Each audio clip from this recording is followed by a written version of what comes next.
Hi everyone, welcome to the UncleTalks live stream. I'm your host Peter, and I'm with my co-host Rainier, and this is the second Monday / third Monday podcast.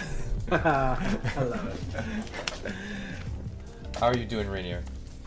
I'm doing mighty fine. How are you? All right, great. It's good to be mighty fine, and I see you changed your icon. I did. It's a Final Fantasy 14 avatar.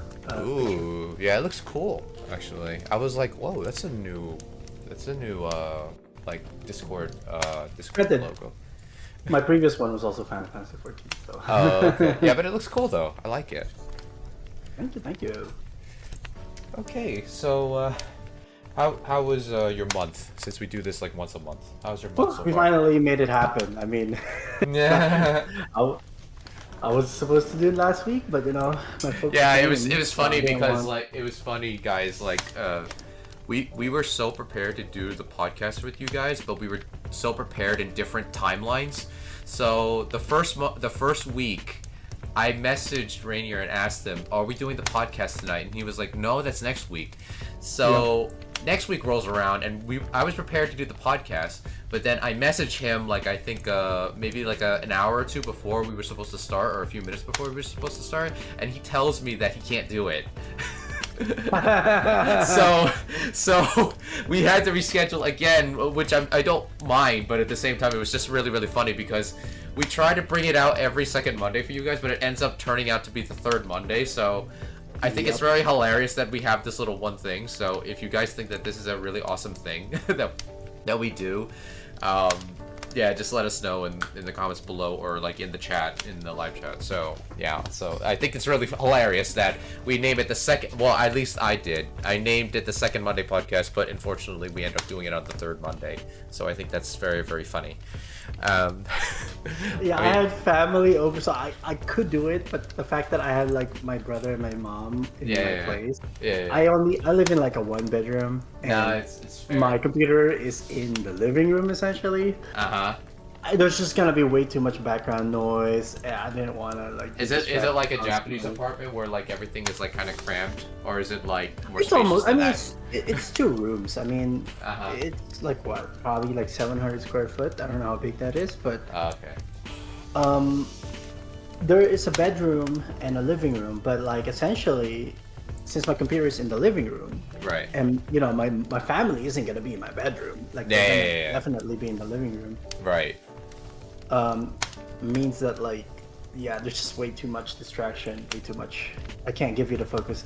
Yeah, of it's the day, fine. you know? Yeah, it's fine. But yeah, like I thought it was hilarious that basically I thought we were prepared to actually do it on a second Monday, but then apparently it didn't happen again, which is really really hilarious. But yeah, so like as the title suggests, I think I came up with this topic like during the first week. So we're gonna talk about something called like post-scarcity leading up to post-capitalism. Now I know that sounds like a very convoluted topic. We'll probably move on to talk about other things, but I thought that this would basically be sort of like a thoughtful start because I think on the news I've been hearing a lot about how the monetary system's going to go through a reset, or like the whole entire world's going to go through a reset, but we don't know what the reset is. So I thought it would be like kind of a good time to actually talk about like what are our anticipations about the future, whether it be the future of like anything in like society, whether it be robots or whether it be our culture as human beings or what have you. So Rainier, do you like? I sent Rainier some videos that kind of intrigued me, and I always send him videos like throughout the course of like the month. I don't expect him to watch every single one, so like hopefully it gives like his brain like something to think about. So I'm wondering about what your thoughts are on I guess the future, Rainier. Yeah. So one of the things you linked me was actually delved into this post-scarcity topic, right? Yeah. And in that, it was kind of interesting because he was essentially saying like, okay, imagine a post-scarce society where like all of our needs are met, right? Like maybe we have AI or we have like technology so good that like all of our needs are met. Right. But one thing that stuck to me that he said was like, the scarcity is gonna be luxury, right? And like essentially like art. That's kind of like my takeaway from it. But I'm not fully sure if we're ever gonna get to a post-scarcity society, though. That's something that I was even like cynical to even begin with, Can I ask why? I feel like there are limits that is like, no matter how technology gets better and better and better, there's always limits twofold. There's like a psychological limit, like society almost won't let it happen because it's gonna be like inequalities. Like it may be post-scarce for other people, but there's not gonna be post-scarce for everyone. And number two, there's gonna be physical limits to technological innovations. Just my opinion. Yeah, especially who's controlling the technology, like who actually controls distribution, or what system is there to actually make the distribution available to like all citizens at that point. A good example I'll bring up is kind of like the nanoscaling of the semiconductors. I believe it's like you want it to be smaller and smaller, but the thing is like to get it smaller and smaller becomes exponentially as hard to get to the next smallest thing. So it's almost like a physical limitation there as far as how much like that goes into like also Moore's law, like every 2 years, like you make like I guess basically the computer is like much more portable, but in doing so you're also like you have to actually increase the amount of like like transistors within like within like either the semiconductors or like this the silicon chip. So it's like, how small can we go? And I think like that's why people want to get into quantum computers. So I suppose that might be what I'm referencing is the Moore's law. But I feel like that kind of Moore's law thing applies to a lot of aspects of technology and society. Right. I remain skeptical in like, can we truly eradicate cancer, for example? Right. Of course I'll remain hopeful, but it's just like maybe there are some things that are impossible for humans to achieve. Of course, I never want to say that. Yeah. But I see your point of view on that. Like for me, I feel like we will get to that level, like of the post-scarcity society, because I just feel like we're not spiritually as well as emotionally and mentally ready for it yet. Because I remember there was this video I watched. I don't know what the show was called, but it starred Seth MacFarlane, and I think it's supposed to be like either a parody or some sort of like show that replicates Star Trek. And the person that did the YouTube video, he was explaining about one episode where there was this one girl that came from a planet that's similar to Earth, and practically no one is everyone works for money. Like they're living out their lives like we are now. Like they're basically on the same society level that we are on Earth. So basically, people works for their money. They have to work to survive. They have to do some weird financial gymnastics to become like successful and like being rich and all that stuff. So she comes onto the ship of the whole crew, and she notices that there's this machine called a matter materializer. I think that's what it's called. And basically, whatever you have in mind that you want to appear, so if you want a glass of water, it will just pop up automatically. So like it just basically virtualize it. It makes everything that you want, basically, that you need, right? As long as it's within like human limits, like like you can't make like nuclear weapons or something like that. It's like it basically can forge anything like you need. Like if you want to eat a cake, you can eat a cake. If you want a bunch of cigarettes, you can make a bunch of cigarettes from it. And the interesting thing about this video is that while he was explaining it, the woman that came from the planet, she asked, "You have this technology and you can help people. Why is it that you don't give this away to other civilizations that may need it?" And she was referring to her own world. And then like she was thinking, like, because the crew were very apprehensive of actually saying why they don't do it. And then the girl decides to like she tries to leave for her home planet, but then like the crew discovers that she steals the plans for the actual matter materializer, and they stop her and they took the plans from her, and they actually explain why they don't do it, like they don't interfere with other planets like that. Okay. It's because they say that one time that a crew way before them did the same thing. They had the technology and they gave it to a society that needed it, but then they saw that they actually caused more harm than good.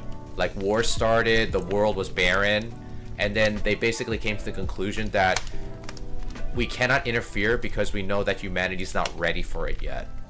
And then like the girl that's from the planet basically asked, "Okay, so you guys are on the ship and you can get anything you want from this machine. Why is it that you still work?"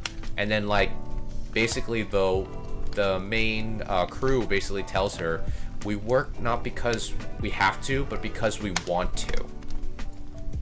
Okay, yeah. So in my personal opinion, I think we will get to that point, but it will take a lot of deep thinking, maturity, and spiritual awareness to actually get to that point. I think it's like basically like I'm not saying like to the point where we're like godlike and we're observing the world like as if we're like gods or something, but it's sort of like a spiritual connection where it's like we are aware of our place in the universe and our limitations, but we know that we are capable of doing much more if we look at it from beyond, like, say, things like the fickle things like scarcity and competition and like, because like I think the post-scarcity post-capitalism society is more like you have to be aware that you have a reputation, and the only way for you to actually build that reputation is to get better at whatever it is that you're doing right now. You get what I'm saying? Does reputation mean like how you stand among other people, or how you stand among society? I think your influence on like the people around you, the community you live in, and like your influence on how you are able to compel others to either be better versions of themselves or being a better version of yourself that influences others to inspire others to get to the point where you're at, or maybe you help inspire someone that is better to basically say, hey, I can do more for society if I help people like you. you know, that sort of thing. Okay. So I think it's basically like we're moving past, like, say, like, oh, I'm a businessman and I know better and I'm fighting with a politician who wants to be altruistic, to I want to be altruistic, but I have to do it in a way that is truly authentic to the society that is growing within the place that I'm living in, if that makes any sense. I know that sounded very convoluted, guys, but that's my take on it. I just feel like, because I know, like, some people that are really into science and technology, there's like spiritualism doesn't mean anything, or like religion doesn't mean anything, and like, you know, like, it takes a lot of courage to have faith in something, whether it be like into spiritualism or whether it be into like any religion for that matter. But what's the point regarding the? So essentially, there was some sort of the you were discussing just shortly before that, like. Yeah. Essentially, why don't you be altruistic and say give this technology to other worlds, and at least from that they made it seem like, oh, it's bad for the other civilizations, right? Because it caused wars and stuff like that. Right. Does that mean what's a proper way of being altruistic, so to speak, or like? When is it proper to give and when it's proper not to give? Because in that example you gave, it seems like it's bad to share that technology. Right? I think what their point was is that every civilization, every human being has a time to actually grow and accelerate further beyond what is expected of the culture or of the race or of the living being. Because I think the point is that everyone has to be ready at some point to advance to the next step. And I think when it comes down to, like, you know, human evolution, some humans fade away because they're like, either it could be genetics or it could be their way of thinking, or it could be that they doom themselves into like trying to fight like I guess like whatever it is that's in their mind, like another tribe or another way of thinking. And then basically they either annihilate each other or they basically fade away because, like, you know, either genetics or what have you. So I think what that YouTube video I talked about, basically, I think it's because, like, certain human beings have different milestones, and when they hit certain milestones, and when I say milestones, I don't talk about just biological, I'm talking about like awareness, like actually growth of awareness. It's like when you're an adult and like you realize that there are a lot of problems, and when you're young you feel like you want to fix them, but then as an adult you realize that these problems are much more complex than you thought, so you just learn to live with those complex issues, but you try to learn to like accept the issues but be there for people that are burdened by the issues or burdened by the complex problems. So it's like, I think it's basically that ability to say, hey, there are problems, but I'm still willing to be there for you compassionately in order for you to grow past it. It's like when people, but they're not necessarily sharing the technology. It's just They basically don't share the technology because they believe that as a society as a whole, the humanity within that planet was not ready for it. Because obviously, when someone has technology, if they're still a controlling force that is willfully dominating others because they think there's no other way, they will control that technology because they think they're the ones that should be in control of it, to ensure the safety of not only the people that they serve but also the people that the system that created the people that they serve. You get what I'm saying? Yeah, sure. So when you introduce new technology, it either disrupts a current system, or it either leads the system to be more authoritarian. So that's why I think, like, as the world evolves, as human society evolves, I do believe we will reach that spiritual point where it's like, yeah, we no longer have nuclear warheads. Like if we were to go into like further in the future, let's say 100 years, I believe that humanity will be in a better place. I mean, that's just me being an optimist, but I think when we go to the future, like, basically people will be like, oh, like, you know, like, in the region of Asia, it seems that like the Russian areas are starting to associate with the Europeans again, in order to build a super active pipeline that will create a new atom smasher, let's say, you know. And then they're basically like, why are they referring to countries as like areas? It's like, what do you mean countries? What's a country? You know, it's like I mean, it's not like saying like it's taking away Russian culture or European culture or something like that, or like any of the European cultures, because they're all unique. But I think it's basically saying that borders don't matter at that point. In practical sense, Yeah. do you support, say, publishing all research to everyone, for example, or like or if you do support something like that, is there going to be any restriction on depending on the technology? Yeah, that's the thing that I probably don't have an answer to, because we humans, we love things to be, we say we love things to be in absolutes, like equality and stuff, but then in actuality it doesn't really turn out that way. We want equality to an extent, but at the same time we don't. If we had absolute equality, it probably would turn out worse. Now, of course, like, you know, we want to treat each other with the same authenticity and integrity that we would give to ourselves. Like, that's a given. But at the same time, like, we can't make everybody rich, unfortunately, and we cannot make everybody. But luckily, we don't make everybody poor either. So, you know, like, there's always going to be these systems in place that will associate some form of control, but at the same time it's up to you whether to view that control as something that's very wicked and devious, or it's just like, nah, that's how life is, you know. It's like when people talk about certain branches of the government, such as the Fed, or you know, or just like, you know, the executive branch or something like that. So some people say that, oh, this person's the problem, this person's the problem, but in actuality, when we actually look at the big problems in society, they're actually caused by a major amount of factors besides just one person, or like one department or one branch, you know. So I think, like, within a post-scarcity, like, because capitalism, I think, like the thing that makes capitalism succeed is basically there is an equal chance of opportunity to better yourself. The one flaw with it is that it focuses too much on profit, and and it mainly is motivated to make people suckers. Now, when I say suckers, I mean just consumers. And and it's funny because I was actually talking to one of my friends once, and he was like asking me about money, and I basically gave him like a little bit of where money comes from, and like he's really into buying stuff.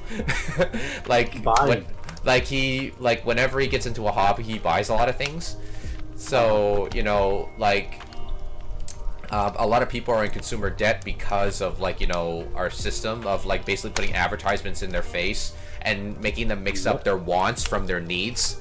And then when I actually told them about, like, that, where, like, companies, they want you to think that your wants are actually your needs, because they want you to feel like you're insecure without the product, so thus you need it to either impress your friends or to make sure that, say, if you want to go for an interview for a job, if you come up in a really richy car, maybe the interviewer will think, hey, this guy is, like, you know, we don't have to hire him, but he's coming to apply for our job, so maybe we should take him in because he seems like he's got his stuff together, you know. Even though it's just a fancy car, it's like not really, like, it doesn't mean anything, you know, like that sort of thing. It's just image, you know. Like, does that make sense? Yeah. I mean, wonder like, if that is that unique to capitalism, you think? I would have to say yes or and is no. is it inherently human nature? I think it probably might be inherent to, like, some parts of human nature, because with royalty and nobility, they probably do the same exact thing. If we lived in a monarchy, but at the same time, I think with capitalism, it has extended from beyond just bloodline to actually, like, people's productivity and people's willingness to actually say, I'm going to give up sleep in order to work harder to gain this thing we call money so that I can gain status and power, because the only thing I need is not a good bloodline. Well, if it's a monarchy, you need, like, you know, the royal bloodline or something like that. But if it's capitalism, then basically all I need is just my grit and my ability to actually, like, be more productive so that I can be more visible to the forces, such as, like, those that are willing to give me money for either my services or my influence on whatever it is they need me in their lives. You know? So That's interesting because you describe almost like a step towards a post-scarcity society. At least the way you describe it's most like the people working not for needs, it's to gain reputation, right? It's to gain power, it's to gain whatever it is they want. Mainly it's luxury buying, right? Yeah, mainly to gain a place and influence, so that, like, if you want to, like, it's the same with, like, say, dating. It's like you want to be able to attend, like, events where you know you'll find someone that's compatible with you. But the thing of it is that if you just go to bars and clubs, you realize that, oh wait, there's different people here, and there are different people that have different priorities. So then you have to sift through every single person if you want to do that. But then, like, luckily, since we live in a society that relies on apps, you can find, like, an event that basically fits with your own needs, or like maybe connect with someone that probably is more simpatico with you. Like, you know, like sometimes anime people that love conventions, they go to conventions, and, you know, sometimes it's not likely, but there's a possibility you can meet your significant other in a convention. It's like, yo, we love Fate Stay Night the same way, so it's like, yo, let's, you know, maybe we should go on a date sometime, you know, that sort of thing. Or, like, you know, other things, like, it doesn't have to be like an anime convention. It could also be, like, you know, at Comic-Con, or even just going to the library, you know, for, like, maybe a book club or something, you know. It's just finding those hobbies that will allow you to, like, link up with other people, and I think that's usually how it can help link you up with the right people. And I think that's how post-scarcity and post-capitalism is going to be, is, like, I think we're going to have a lot more community time, like, if we're honest with ourselves, because we humans can't work more than 8 hours a day. Yeah. Like even though we can, it's not as productive and it's not as efficient. And I'm pretty sure if AI is, like, not in control, but I guess monitoring our society, they probably would be like, nah, humans can't take this. Like, you know, they're less productive after 5 hours. So this person can go, you know, or, like, and I think it would be more attending to a person's personal needs. So let's say if someone's working at a desk and they're basically like, oh, I'm done with work, like, after 4 hours, and they're like, you are free to go, Mr. Smith. And it's like, thank you. Thank you. Like, thank you, Hal. I really need to go home. And it's like, please take a good time, and please be careful on your ride home. I mean, like it wouldn't surprise me if, like, there's, like, a super AI that, like, someone creates in the future, and then basically it sounds like Hal from, like, what is it, Space Age? No, what is it called? I can't remember that classic movie. Is it, like, Space 2020? I don't remember. Shoot. Like, I gotta like look it up. Like, Rainier, if you're in front of your computer, like, maybe you can get it faster than me. I think, like, space movie AI HAL. Let's see. What is that called? Oh, HAL. Yeah, HAL. HAL 9000. HAL 9000. Space Odyssey. It reminds me of, like, Detroit. Yeah, 2001 Space Odyssey. Yeah. It was like that one game, that one video game, like the Detroit Make Us Human or something. Yeah, Detroit Become Human.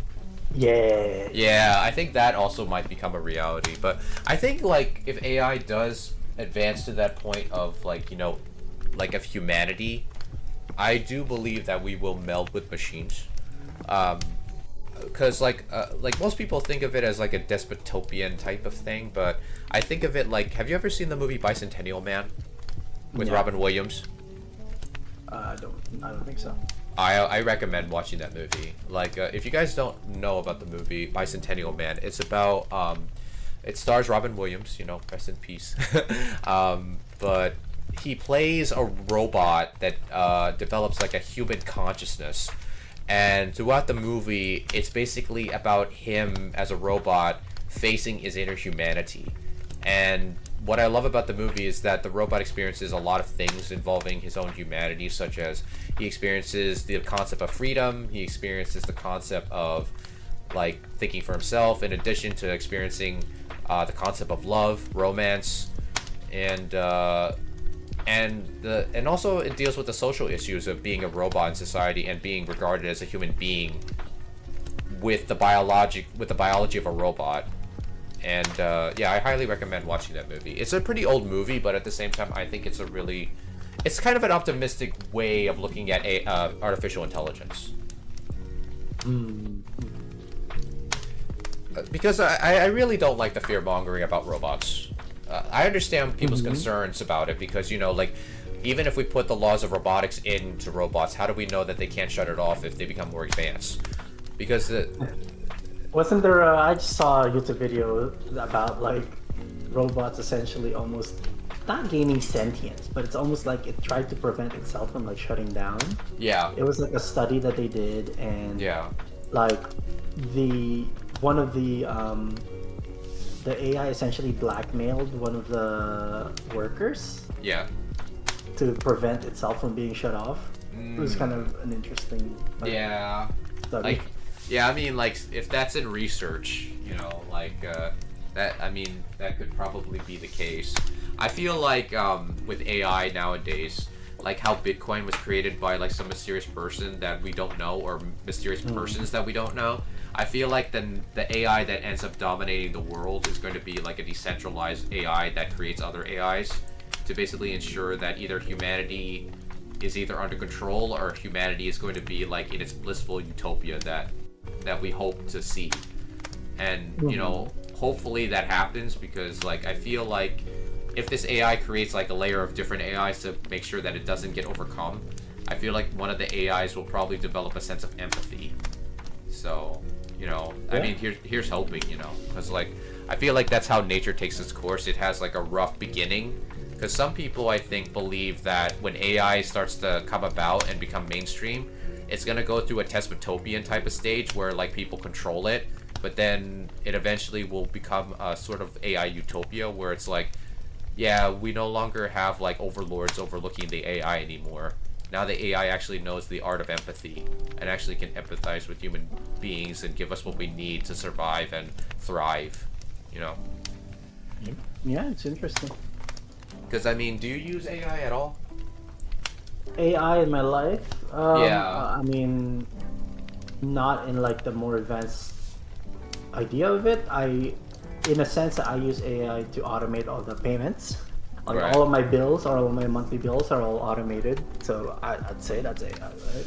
I mean, that's pretty good though, because like when you automate your bills, you don't have to worry about like thinking about to pay for them on time or whatever. Exactly. It's all like, okay, at like the second of the month, Yeah. you pay the rent or whatever. It's Yeah. all automatic. Yeah, they actually, I think like most millionaire books, they recommend that you do that because it allows you to think about other things. I mean, in a way, like direct deposit, for example, like when you're Yeah. earning money from work, that's kind Yeah. of a way of AI because you're taking the physical checks out of the way and going Does to it the even bank. hit your bank, or does it go directly from your company to your bills? It goes to my bank and then from my It goes to your bank, and then from the bank to the My people you're bills. paying. Okay. Exactly. Because I think some jobs they allow you to like set it up so it's like, oh, like you can pay your bills directly through like our system, and then the leftover is gonna go to your bank account. No, we still have to have the middleman bank. If anyone knows anything about that, put it in chat if you can, or if you're watching this after the live stream, put it in the comments down below. If I'm wrong about that, please let me know that I'm wrong, because I felt like there might be a thing like that, but I could be wrong. Yeah. Mhm. So I definitely see your optimism. Yeah. I will kind of just put the other side of the coin there. Is Yeah. that like it's not guaranteed for us to always progress in a sense. Right. and humanity can always take the turn back, but to regress. Yeah. So going back to post-scarcity, for example, Yeah. like instead of the humanity as a whole going towards a post-scarcity society, it could be where we head into a direction where some of us regress into having to work for our needs and like you're scraping by to just to get food and shelter and the bottom of Maslow's hierarchy. Right. And in the sense of the AI and technology, like we could almost come into like some sort of technological recession, right? Like a nuclear war can do that, right? Yeah. Right Like Mad Max. We have all these countries, and then technology is essentially being used for military, right? Like but most AI or technological advances, first thing the governments do is like, how can we use this to better kill people? Right. Right. Yeah. So it's just.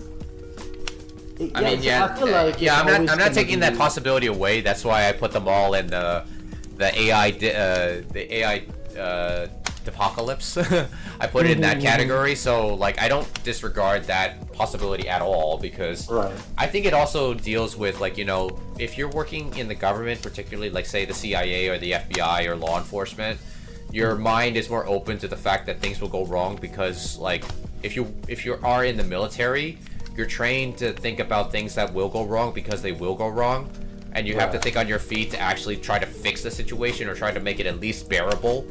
So yeah, I'm not discounting that possibility at all.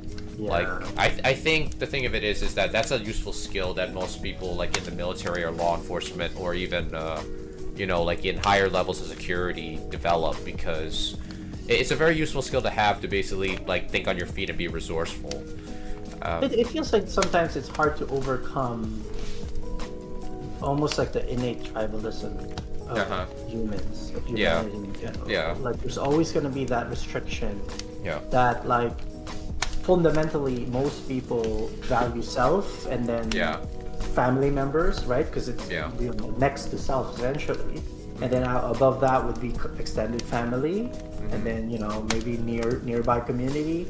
Yeah. But basically, there's always going to be a point of divide between like humans, either country versus country, or state versus state, or province versus province. Yeah. It's hard to truly unite towards a single goal, and the fact that like if we're not united, it's hard to see like. It's almost like I guess we just gotta progress through competition rather than through cooperation, or it's always going to be a mix of two. The competition will never go away. Yeah, that could be I think like that's why I think like deep inside like of our society, that's why I feel like we're not ready for like say like like a supposed like a guest garden of Eden, as it were, like that type of age for Earth, because I feel like we're still stuck in this age of like you have to be competitive, you have to be resourceful, you have to be this super robot that is able to advance a business, but yet still have the emotional capacity to say you're a caring human being that cares for everybody else. Like it's a battle. And I think that's why when it comes to like human evolution, like the only thing that I can think of that could be like scientifically sound is if like further down the line, I think there will be like, there's no such thing right now, but I think there's going to be a gene where it's like of people that are either altruistic or more scarce, like they have a more scarce mindset, and I feel like the genes that carry a more altruistic view of humanity, I feel like either that's gonna go forward into the future, and like that's gonna develop more and more because a lot of people will want to reproduce with that type of gene, as to someone who's very scarce and they are really into like basically just competing all the time and basically want to overthrow their enemies by the roughest way possible.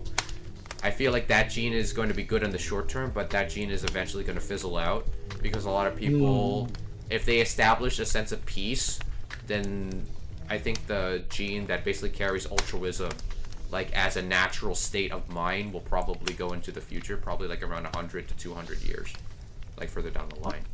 I hope that that's the case. I mean, You know, that's sometimes my perception. You know, sometimes states and governments incentivize almost the competitive nature, right? If you look at Wall Street, like almost majority of psychopaths are in Wall Street. Oh yeah. Heads of states, heads of government, they're like, some of them are like just straight up psychopath. Oh yeah, and like it's not financially profitable to keep the public financially intelligent, especially financially literate. And also, like, governments like it too because it's like, oh, this means that people just work and we just give them like I know this sounds nefarious, but I'm not trying to make it sound nefarious. It's like we want to give them the illusion that they have lives, so the illusion of them working for themselves, so they can basically create a life for themselves. Like when I say illusion, I mean basically people have the perception that they're working for themselves, and that's partially true, but at the same time it's built on a bigger whole. Whilst like, you know, like we want to keep people productive because it shows that the society is working for a certain goal, so that people can actually establish that there is a nation, there is a government, there is a sense that there's a power here. And, you know, like every country has to have a sense of measuring what that power is. And yeah, there is a competitive nature to it, but at the same time there will be people questioning on like, why is it that we have borders? Why is it that we have these things called nations if it continuously divides us every single time that we get into a conflict? And like, I do think it becomes kind of like a prisoner's dilemma, though, right? Like, in a sense that we do have like these countries because it feels like there are a subset of the population or humans that are there to exploit whatever system it is, whatever people there is, you know, to exploit. So that they don't have to do the hard work. Like, can you imagine if an AI basically ruled the Earth and basically says, okay, instead of this line signifying where China is, or this line signifying where India is, or where this line signifies where Africa is, like, we're gonna take those lines off, and it's like, then where's the border? It's like, there will be none. There will be none because you guys want to have ownership of it. We're taking the ownership away, and it won't be economically sound for you to actually not be able to cross it. That just becomes kind of like what is it? Centralization is the term. Like almost like everyone is almost under one government instead of all these different governments. Yeah, except it's by an AI and not by some human ruler. Yeah. I mean, that could be a benefit, but could also be a curse. Well, we could test kind of like that theory if you like to do it on a small scale. Kind of like, okay, what would an AI-led community would be, or an AI-led household, right? Like you kind of can shrink it, and see, and kind of start to theorize, like, oh, is it, you know, how will it work? Yeah, because like I think the way, if we were to think of an AI society, we would probably idealize it to the point where it's like the world of Star Trek, where it's like everyone has their needs met, everyone is guaranteed housing, there's no homelessness. In order to access education, you basically will have like access to higher education, such as like an AI unit will be able to educate you from basic academics within like high school to all the way up to university level.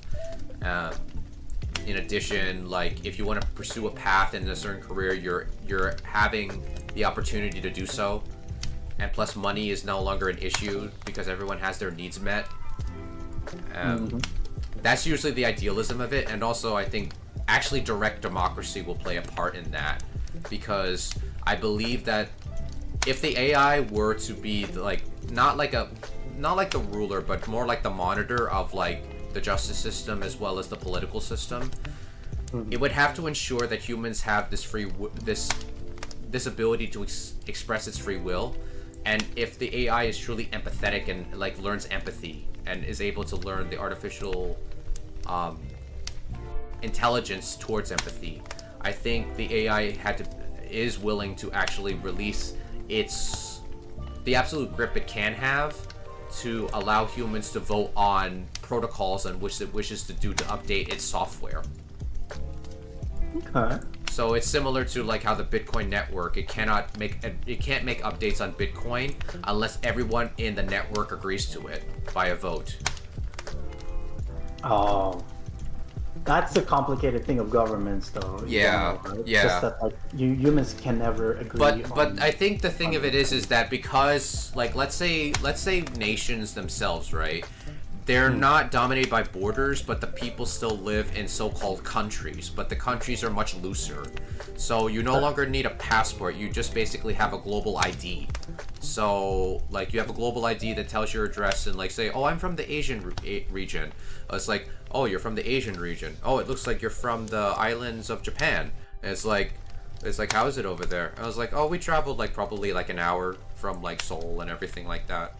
But it doesn't become like very heavy, you know, like it would be like an AI allowing people to go in and out, like without worrying about war or incidents, because I think in this particular world that I envision, there's no nuclear warheads, and this would probably be after a nuclear apocalypse because like how do we get rid of the nuclear warheads without war, you know? So here's a fundamental question: how do you resolve disagreements? Let's start with that. How so say two people are having disagreements. How is the disagreement going to be resolved? Yeah, that's the one thing that I basically am not sure about, because the thing of it is that if we have AI that works as like, I guess like, let's say because the justice system, right, we need a judge to like actually oversee like civil activities as well as criminal activities. Yeah, and like, the authority for enforcement. Yeah, and I think like basically civil activities, I think an AI for that is easy because it's easy for an AI to analyze the facts and the limited data that it's given. But for like criminal cases, I think you would have to have a human judge because, you know, like if someone commits murder, they have to basically confirm it's like, or if the AI is advanced enough and it does know empathy, then basically the AI will make a calculation on, oh, this person committed murder because they were defending themselves against a potential attack from the victim, you know? So so I think in that regard, making tough decisions is probably going to be the AI's best shot. Like I know I'm probably putting a lot on AI because I'm thinking of this AI being so advanced. Well, AI is not the problem, I think, right? The problem is co-opting the people to either trust the AI or give AI all of their authority. Yeah, like what I mean is that I'm trying not to make the AI a big problem solver in this, because I do believe that humans would want human solutions sometimes. But the more I go to it, like in order to settle disagreements, we need data. And I think the person that the being that can create the most amount of data in a short amount of time while the humans are actually engaging in a discussion is AI, because it should be able to get as much data as it can from, like, you know, the internet, or if they call it a different name like the interwebs or whatever. It would be able to gather that amount of data within a short amount of time. And it would provide numbers, it would provide like the stats and everything like that. So, you know, if it's not in its database, then like that's a good thing for, like, you know, academics to basically say, hey, we didn't research this area yet. Let's do some research on that. And with the help of AI, I think it would actually end up going a little bit faster. Yeah, I see what you're saying. So it's almost like you're speeding up the process of disagreement. Yeah. Because say like this is a common thing in civil court, right? Say like two neighbors are arguing. Who owns this patch of land? You know, oh, it's my land. No, it's my land, says the other person, right? Right. It becomes a dispute because it's like, okay, do we have to call the assessor? We have to call the city or whatever. Yeah. See, like, you have to go to court. You have to provide your arguments. Oh, it's actually, this plat of land is actually mine. Yeah. This historical records or whatever like that. And I suppose you could say, you're saying that like AI can easily do that, to kind of judge on that based on the data, the available data. Yeah, because like if it's like something older than like the 1700s and it's not been put on record and there's like no evidence of that, then basically that has to be updated. And of course, like many people, that probably might be the disagreement that runs that might run into something like, you know, like if a person is like debating on, no, this should be a natural landmark. It's like, well, what's the proof that it should be a natural landmark? It's like, well, there's this document that basically says it should be. Where's the document? But you also have to, you also have to get all, like the both sides to respect the judgment of the AI, right? Yeah, Because what if right. like one side's just like, well, I don't trust your AI, like, Right. like, you know, like, Yeah. I'm gonna make my own AI that says it's mine. It's mine. Yeah, and I also think like global voting is going to be a big possibility because like say like there's a big decision that the AI needs the entire world to agree on. Like let's say if there's a Just log conflict. in and vote. Yeah, like let's say like the AI basically says there's a conflict between the area of China and there's a conflict between the area of like say Bangladesh or something. Like, you know, I don't want those countries to like get into conflict, but let's just say for argument's sake, like I'm just picking these countries as just they're just random, like, you know.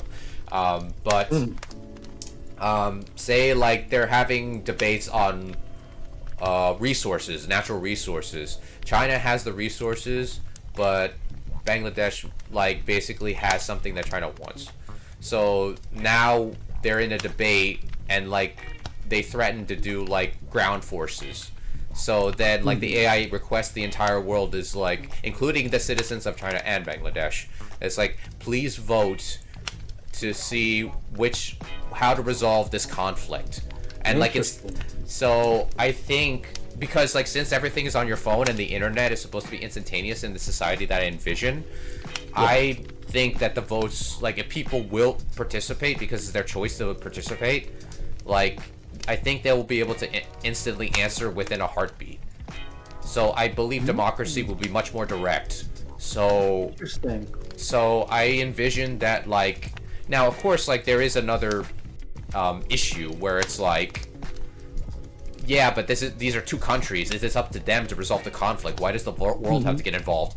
And I think my reasoning for that, and of course, like this might not be a good argument, is because whenever something happens around the world, whether it involves war or some sort of ripple effect, it will lead to something else happening in that area, and then it will evolve into other areas. So I do believe that the world's participation in it is necessary at that point, because a lot of people complain that they don't want to get into war. So now it is actually the people's civic duty to ensure that no peoples go to war, and the only way for them to not go to war is to make a vote on it. Do you think the people will make a good informed decision on that, despite say like a lower? That's the risk that the AI has to take, basically, because because here's the thing: if let's say if the human race does say like, oh yeah, they should definitely go to war, then it is I think like if the AI still has empathy programmed into it, I think it's the AI's priority to make sure that, okay, if they want a war, we'll give them a war, but we will give it a war so it makes the least amount of casualties as possible on both sides.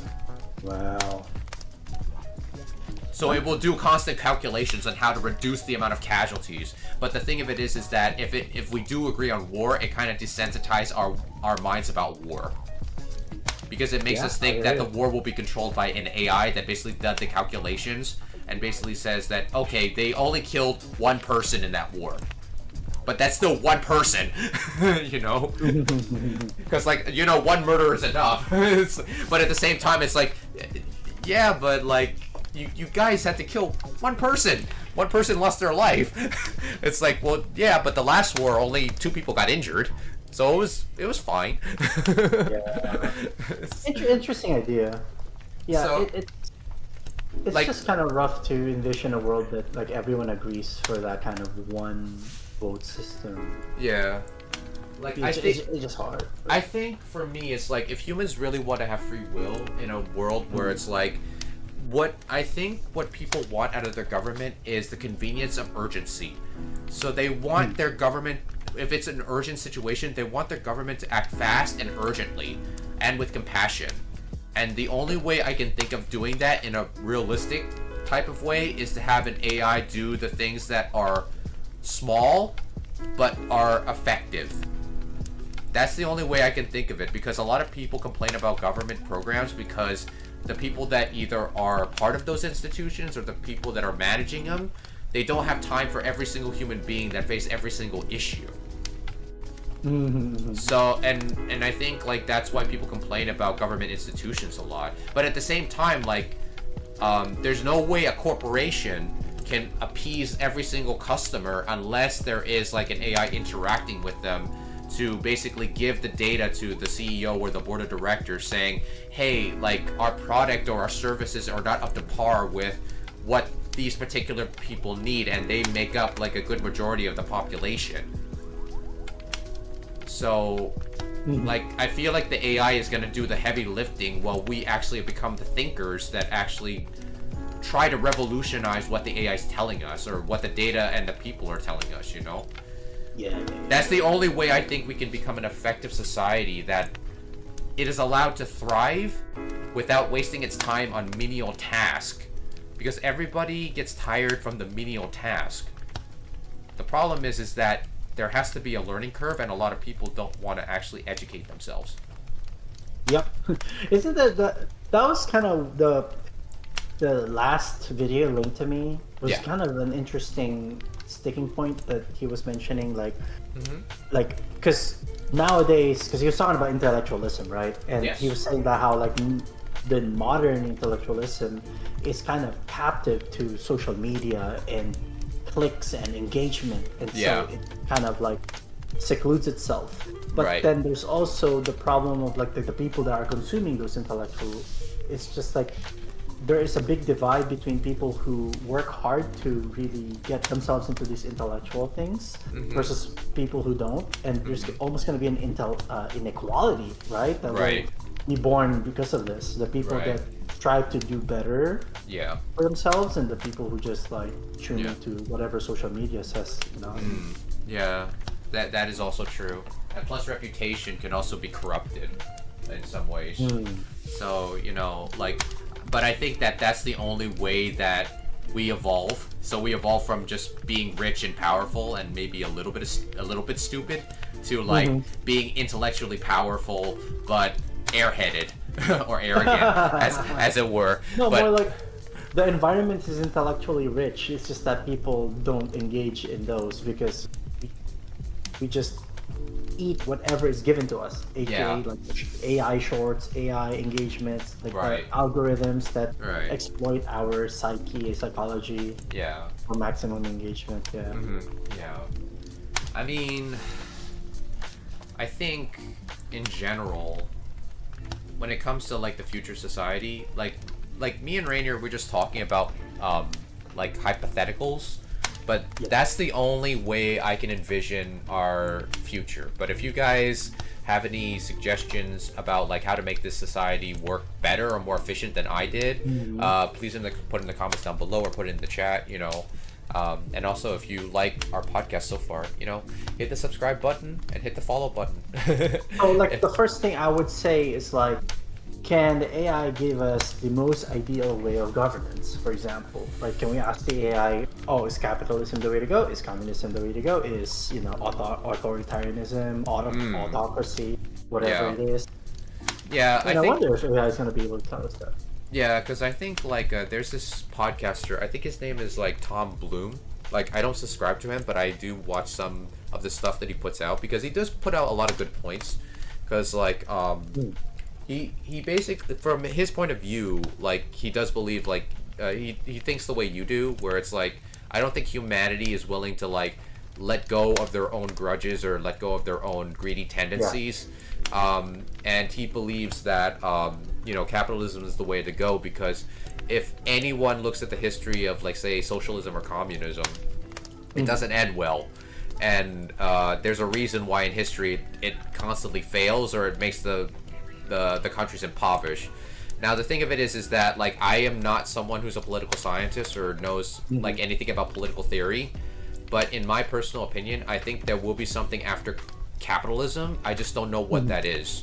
I think it might be a combination of like it was funny because I was trying to think my own words about it, like my own phrasing of it. Like, for some reason I thought of the word democratic capital. Interesting. Not capitalism, democratic capital. Because the thing that people like, here's the thing that people like about capitalism. People like capitalism because it's not based on your bloodline, your royal heritage. It's based on your own ability to Your basically merit, so to your speak, own right? merit and your own like hard work and volition and your personal responsibility to yourself. The problem is that it makes us less altruistic. In addition, that it makes us very competitive to the point where we think of everyone as a rival.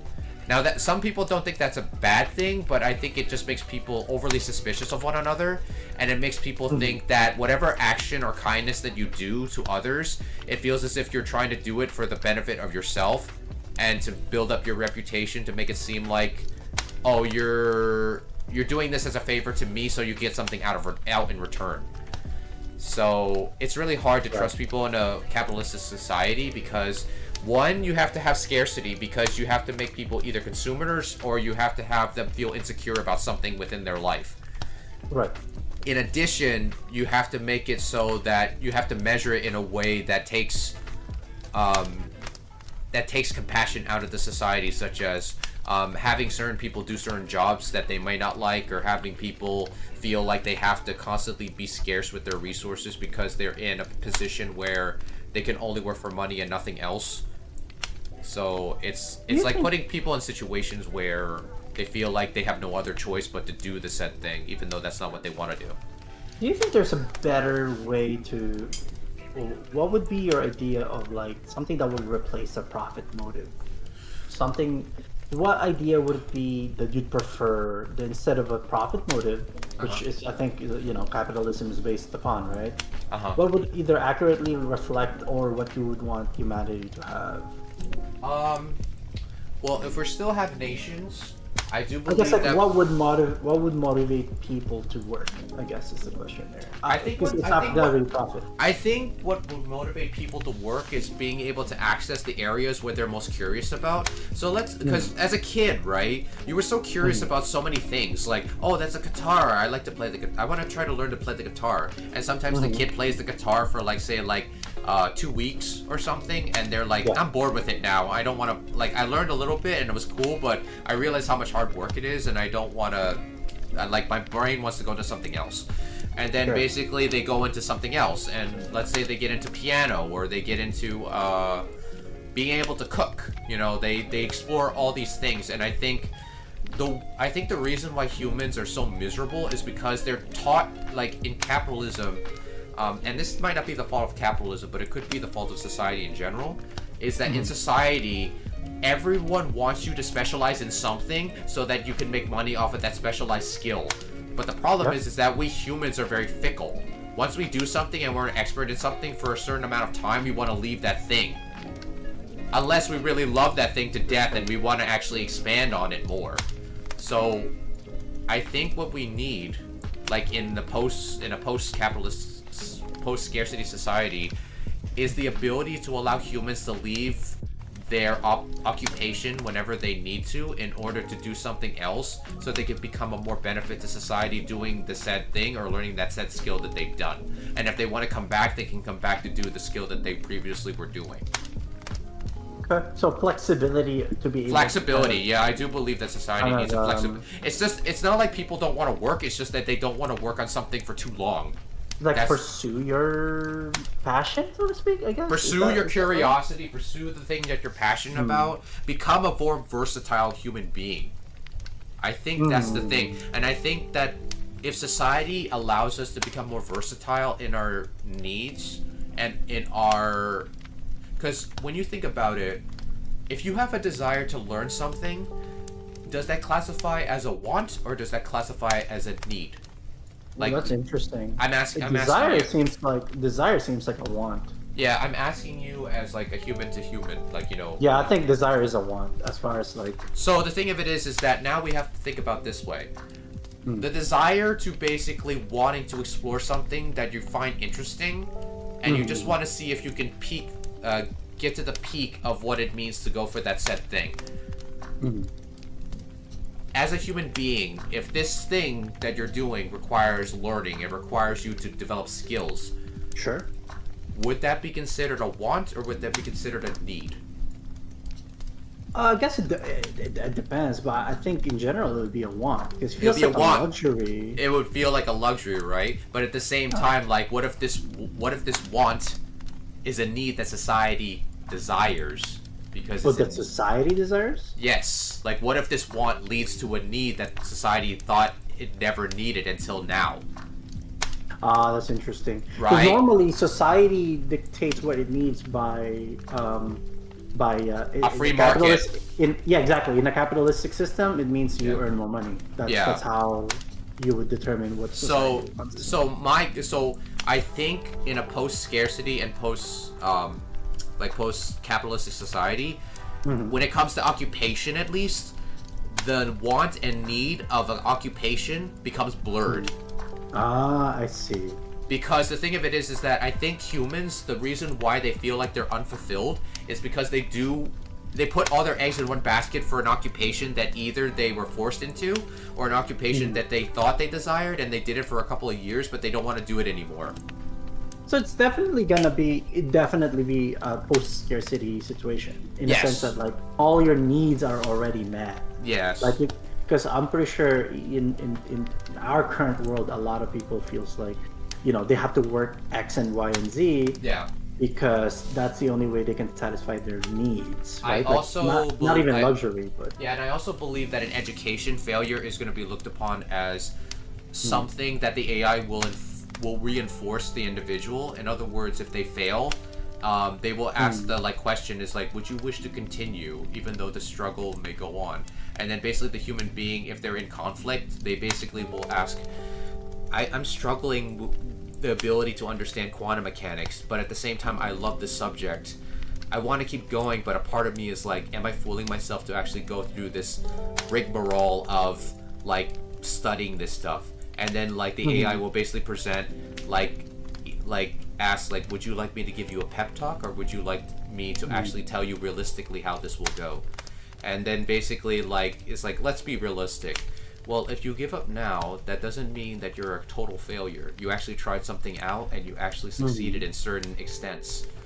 Because like the AI will obviously have like records of your grades, records of like your achievements within the field, even though you probably didn't make it to do like say a master's or a PhD. It will basically says, if you give up, if you get out of the field now, there are many different options you have based on the skills that you possess. yeah. Okay, so I'm gonna ask you just to check you for consistency. Okay, so Right, go on. say you're a dad, you're a father, you have a daughter or a son, right? So basically, you'd be okay. Say like your son wants to go to art school or wants to learn, I don't know, ukulele or something. You'd be Yeah. definitely open for them pursuing said skill. Yeah. Okay, yeah, that makes sense. Is this like in the same society that we developed? Like, like everyone's needs are met? Yeah. Because you're right. Because every need has to be met. So yeah. Yeah. So in a post-scarcity society, it makes sense. I think Yeah. because you don't have restrictions anymore. It feels like, to me, it feels like an easy decision to Yeah. be like, okay, yeah, you could just pursue whatever you want because your needs are met. Yeah, I guess Yeah, go on. you just gotta get there. The problem is like it's hard. Like I said, I expressed cynicism that we're even gonna get to a post-scarcity society because I feel like there's always gonna be needs. Yeah, and also the thing of it is that because robots also, there will always be robots that even take place of a doctor, like if you want to visit a doctor at a clinic, because like most people are worried like, well, if you have everyone do what they want, there will be no more doctors, there will be no more lawyers, there won't be. And the thing of it is that we can program robots to do that already. Like, I mean, sure, everyone wants like a human doctor, but there will people that that will authentically desire to be doctors for that purpose. Because I believe because robots, when they come in, some people will be like, yeah, but if robots come in, then the CEO would just want to put robots in. They don't want to hire people. But at the same time, if you want to have a facility that is dedicated to humankind, you have to have human interaction. So I think like with this new society that we developed, that I believe that there will always be human doctors, but this time they're going to be actual authentic human doctors that just want to be doctors, not to be doctors for the sake of a high salary. Yeah, makes sense. Yeah. So it actually gets rid of the people that are profit seeking like quarters. Like I sometimes call them that, like occupational 'Cause, hoarders. right now, obviously, in before needs are met, right now it's hard to kind of envision. Is there going to be a doctor that truly is there for the passion instead of Yeah. the money? Because my first question is like, okay, you're a doctor, you go to med school, Right. you go through your residency. Yeah. Are you going to be willing to go to this, I don't know, rural area, for example, Right. and you get paid like $30,000 a year? And I That's think, it. You and get paid the same as like Mhm. like a cashier. but at the same time, like, you know, like if everyone's needs are met, then hey Kev, let's see. I'm reading the first page. Oh, okay. I just finished the prefix. Cool. Like, actually, like, if I get a chance to talk to you, I'll ask you what you think of it. What's up, Doc? Right. I love that line from Bugs Bunny.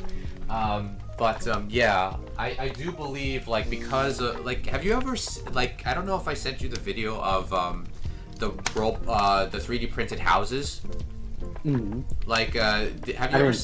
Oh yeah. So if you guys haven't seen it, like, look, like, you can type up in YouTube, 3D printed houses.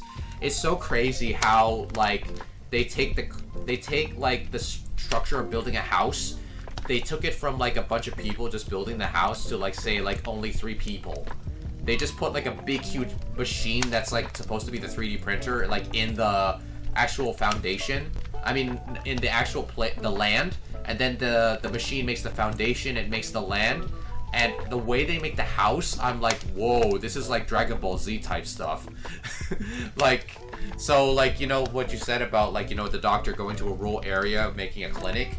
I think that will be no problem in the society that we envisioned, because the building will be 3D printed. And obviously, the AI will basically monitor. It's like, okay, what does the doctor need? Okay, the doctor needs this particular thing. It needs this type of office, this type of supplies, and, you know, what have you. So I feel like things will be built much faster.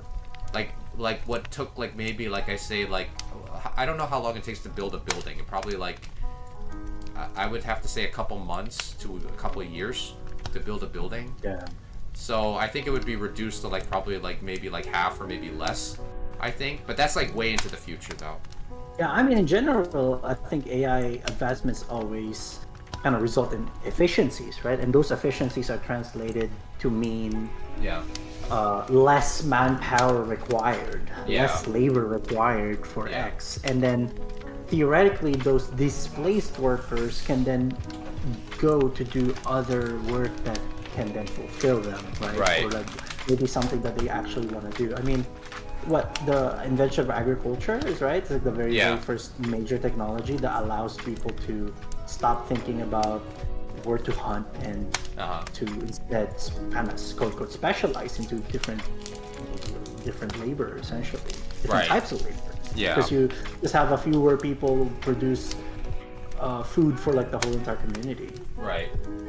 So I guess that's gonna be like the slow, like, shift of AI as AI develops. Yeah. That would be the idea, right? Yeah, like, I agree.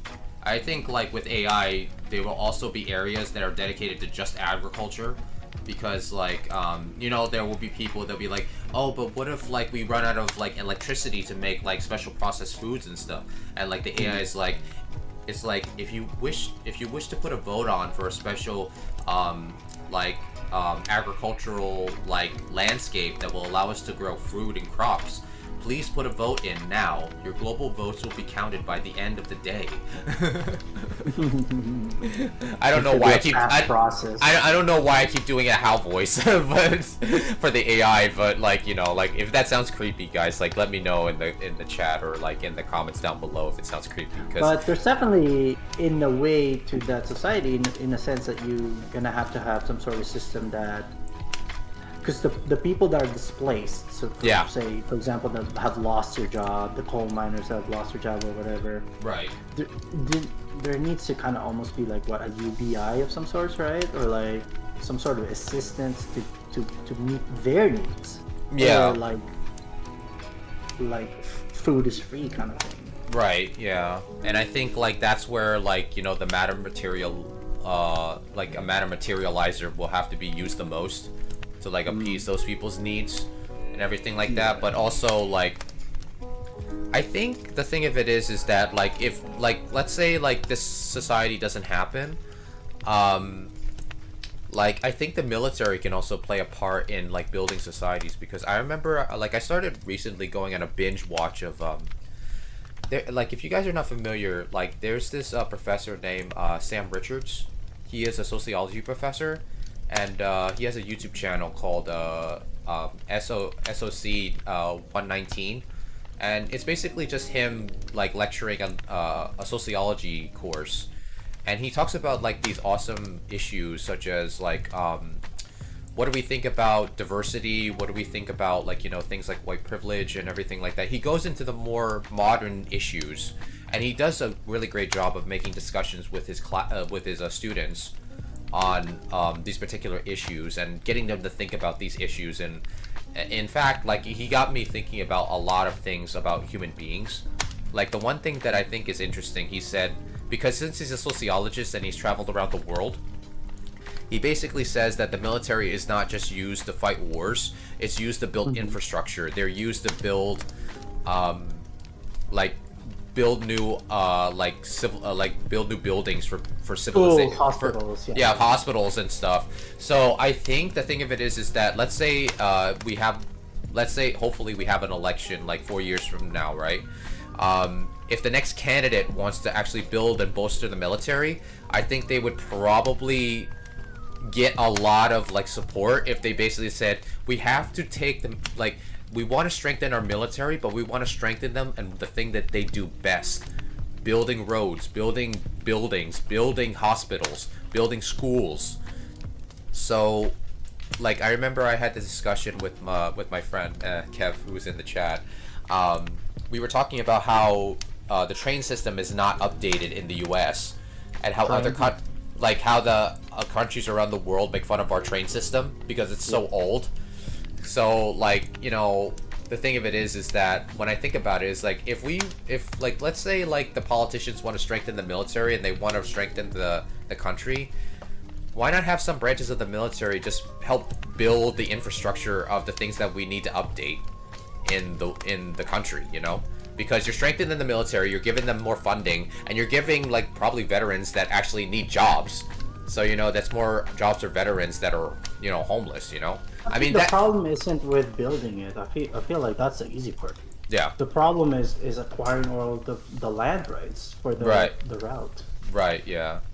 We got private property, and you're gonna have to convince them to sell their whatever, the plot of land. I mean, that's the way you could probably like say it, like on like the political campaign, right?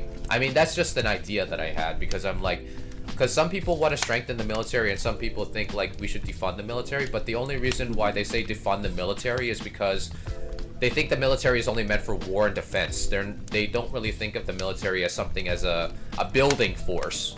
You get what I'm saying? Right. And plus, like, you know, a lot of and the thing that burns people up, like both sides of the spectrum, is that they don't like homeless veterans. You know, so like, you know, that's just the way I think of it. Let's see.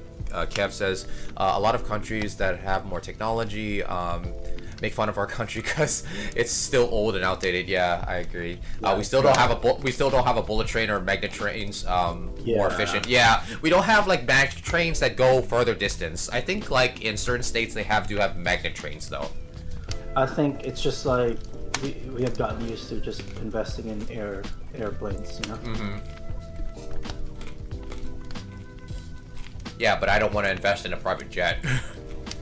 No, I meant just like the air infrastructure, the airports, and all these airline corporations. And... Unless you're riding Spirit. Please don't come after me if you like Spirit. I don't know. I hear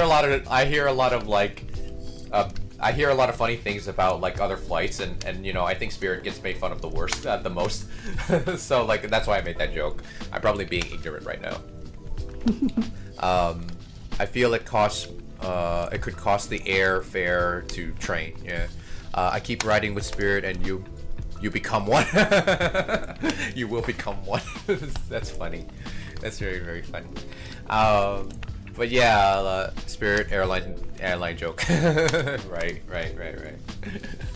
That is funny. I actually laughed at that. But yeah, I think like when AI comes in, I think it's gonna start as like, you know, like a what do you call it? Like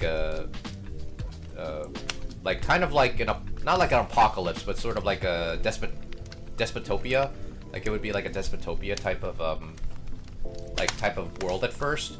But then like I think either like maybe the AI develops an AI that's empathetic or something, or maybe like the creators are able to make a program for the AI to basically allow it to develop an emotional empathetic circuit, so that way it can create like, you know, maybe the human society that I just detailed to you from what I think it could be, you know. I don't know, like if I were to create this, if I had the ability to create an AI and did this type of thing, people would blame me for being the architect of this AI. Like in the Matrix.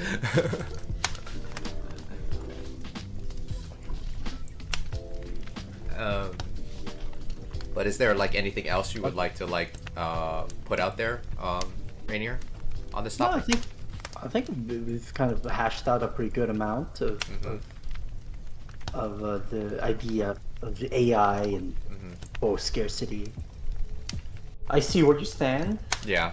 Hopefully you see where I stand for the moment. No, I understand where you're at, because like it's good to be more critical of human nature, because like, you know, being too optimistic means like, you know, you don't see the bumps in the road. I do understand your take, and I do accept that there will be bumps, and I think like the major bumps are going to be much more prevalent than say like the optimistic viewpoint that comes around. So I expect that to happen first from your point of view. Like your take on it is going to happen much faster than my take on it, but hopefully by the end of it, it will be my take, and you know, like the end of it all, hopefully. Yeah, hopefully. I'll be right back, Rainier. You can like entertain chat and everyone. Okay.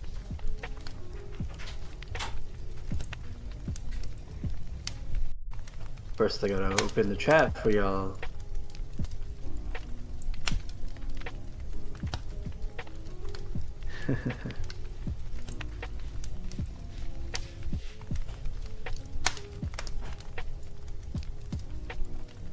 Yo, what's up? Hello.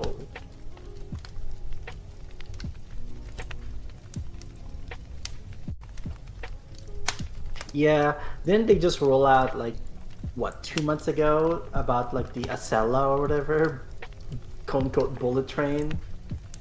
It was so funny because like the specs on it was far below, like the max speed was far below what is already in China and in Japan.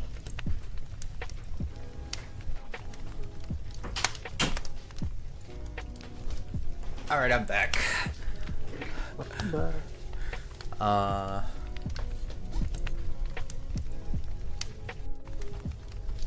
Everything okay with you guys over here? Yeah. Happy Money. What is that book you suggested to go? Oh, to Kev. Yeah. So Happy Money is by I guess you can call him the Zen money guru, Ken Honda. He's Japanese, so like he's like the one that basically like when I watch his videos, he's the one that taught me like, you know, whenever you buy something, whenever you get money, you say thank you to the money.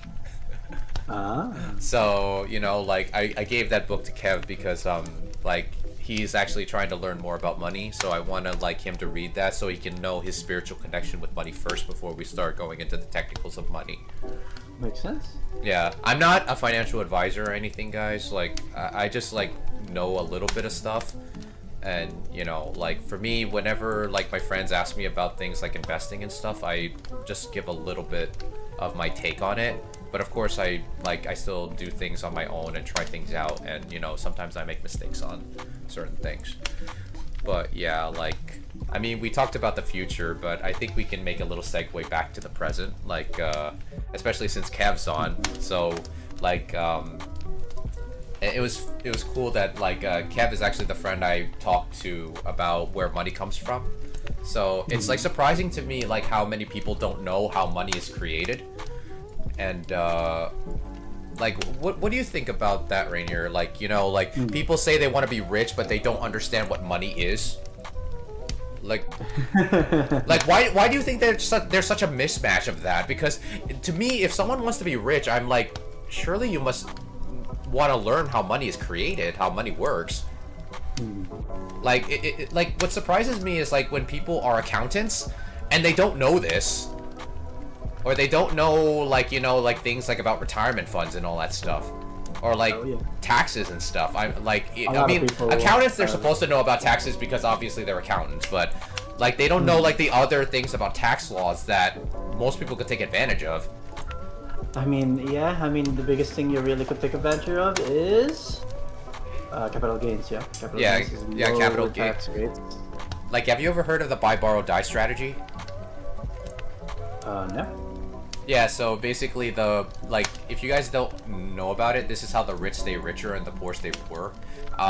So what the rich do is that they buy assets, they borrow against them, and they basically die at the end. and the weirdest thing is that when they die, and if their assets go up to, like, let's say you invested, let's say like $500,000 into a stock portfolio, and then basically it grew up to, like, say $10 million, right?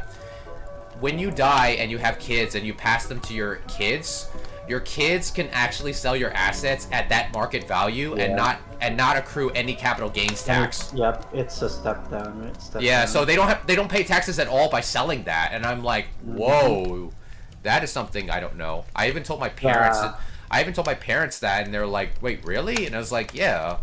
And like, because of the new I think the big beautiful bill, like people that are rich, like if they have I think 15 billion to like 24 billion, they're able to like not accrue estate tax. Wow. So I'm like, dang, bro. Like I mean, like, making 10 billion is hard enough. it's like you got to keep the taxes on that 24 billion too. I'm like, dang, bro. I wonder how it, how that plays along with inequality in general. Yeah, like and I think that's why people get like when you learn about this, it's like you're like, why didn't I learn this in school? And like that's the one thing that, like, I think some entrepreneurs like entrepreneurs, I give them the pass on, like, they're saying, yeah, school should have taught us that. At the same time, I also don't like it when they just complain about the school system in general. Like, they basically, like, why do I have to learn the quadratic formula if I'm not going to use it? Or why do I have to, I mean, like, they complain about other subjects that don't involve money. And I'm like, not everyone comes back to that idea that, like, certain people, want to do better for themselves and they look these stuff up on their own. Yeah. And some others just don't, right? Yeah. And it's kind of sad to me because, like, there's, like, I mean, I understand why people, like, people have lives and they don't want to spend a priority of their life learning new things. But at the same time, like, I remember, like, when I was, like, I think, like, I was talking to one of my friends, and, like, one of my friends, like, they're more like a person that just wants to do what they do and just, like, live their life. But then when I tell them my ambitions is, like, I constantly read and I constantly be ambitious about what I learn, like, they're like, why do you keep on learning? Like, it's like it's like they were so like it felt like I had this ick factor, like, where it's I guess, as opposed to what, like, not learning. Yeah, it's like what's wrong with learning, like, in your old age? I'm like, yo, I don't have to be in school to learn. Like, I'd be curious about what they think about, like, as opposed to, like, what, like... And it's funny to me because, like, the type of people that, like, that want to be rich, they say they want to be rich, but they don't learn about, like, anything that involves, like, finances, banking, or anything like that. To tell you kind of like a personal anecdote, there's so many people that says that they want to learn Japanese, but they never ever go through it. I don't know if I'm one of those people, though. I don't know. I mean, I do. I try to look up kanji, like, every day, like, whenever I have the urge to. But I don't do it, like, very often, though. But sometimes I would probably look up one or two kanji words. You're already better than, like, literally majority of people out there that would just say... But I guess, I don't know, it's hard to distinguish between people that just say it as kind of like a wishful thinking versus, like, People are just like super busy. I'm like that. Like for me, it's like whenever I look at my skills and Japanese, I'm like that pompous dude that basically like eats 2-cent sushi, and I'm like mama dana. It's like I basically look at my skills and I'm like, yo, my skills are trash. I guess that was my point. Is that like I guess a lot of people just say they want to be rich, just kind of like as a wishful thinking. Yeah, like knowing deep down that they're not going to be rich. Yeah.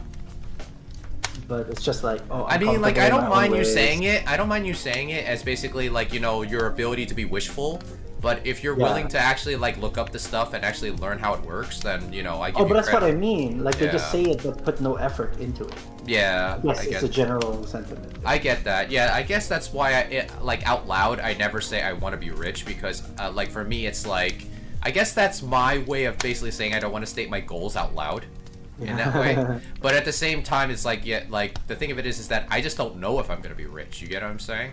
It's like because sometimes I can make good moves, but then I could screw it up like in an instant, you know? I feel like being rich is a lot more, not necessarily just you, right? Yeah. You're almost subject to some sort of like outside factor as well, between luck and opportunity and society at large. Right. Because you're not gonna be getting rich by yourself, and just like putting in the effort doesn't guarantee richness, right? Right. As opposed to something that like learning Japanese, for example, or like me, like I think, oh, I wish I learned the piano. I want to learn the piano, but like, like those are actually things that the outside doesn't have much factor to it, because as long as I put in the effort, I'll get there, right? Yeah. Like so richness is a little bit more complicated. Yeah, like for me, it's like when people ask me about like, you know, like my financial situation, right? Like I basically just tell them like, you know, hey, this is what I did, and you know, I worked like everyone else. I just put my I was just lucky not to have student debt, and I just basically made my money go to work, and that's basically what I did. Right. I don't even say that I worked for it. I basically said I just thought I would just put my money like to work in something, and I just did, and I just got lucky with it, you know? And I always think that luck is always going to play a factor, because like yes, like people work hard, and I'm not going to take away their hard work and hard efforts away from them. What I'm saying is that you will have to be lucky at some point. Because absolutely. Luck is like luck is there the moment you were born. Yeah, you're like it's like that line from like Avatar: The Last Airbender. It's like my father said she was born lucky. He said I was lucky just to be born. Exactly. If you were, what are your chances that you're going to be able to do, say, like, even say invest, for example, or know all of this knowledge if you were born, say, in some you know, desperate country out there that's in the middle of civil war, or that doesn't have the infrastructure or the internet, or you come from a family of slaves or of cartel member, you know what I'm saying? Like there's so much factor into it, and definitely I mean, me and you, I would say, are already lucky. Already lucky. Just, I mean, living in U.S. at this time period is already... Having this podcast, I'm the luckiest man ever, because I get to do it with one of my favorite intellectual friends. Right. The fact that we can do this podcast is already... has a lot of built-in luck. We love you, everyone. Please keep the chat active. The fact that you are viewing this podcast, you are already lucky as a viewer. Yeah. But yeah, like the thing of it is that like I think like the ability to actually like I think like money is energy. That's why like I believe that whenever I get money, whenever I pay with money, I always think in my head, thank you, or like as Ken Honda says, arigato. He says arigato to the money. So that's what I developed for myself. And like every morning when I wake up, I always write this I don't know what you would call it. Like I guess you could call it a journal entry. I would write I'm internally happy and grateful for having multiple sources of income. I can make money flow to me through my imagination, my creativity, my intentions, and my vision, and something wonderful will happen to me today. I would write these 3 sentences every day.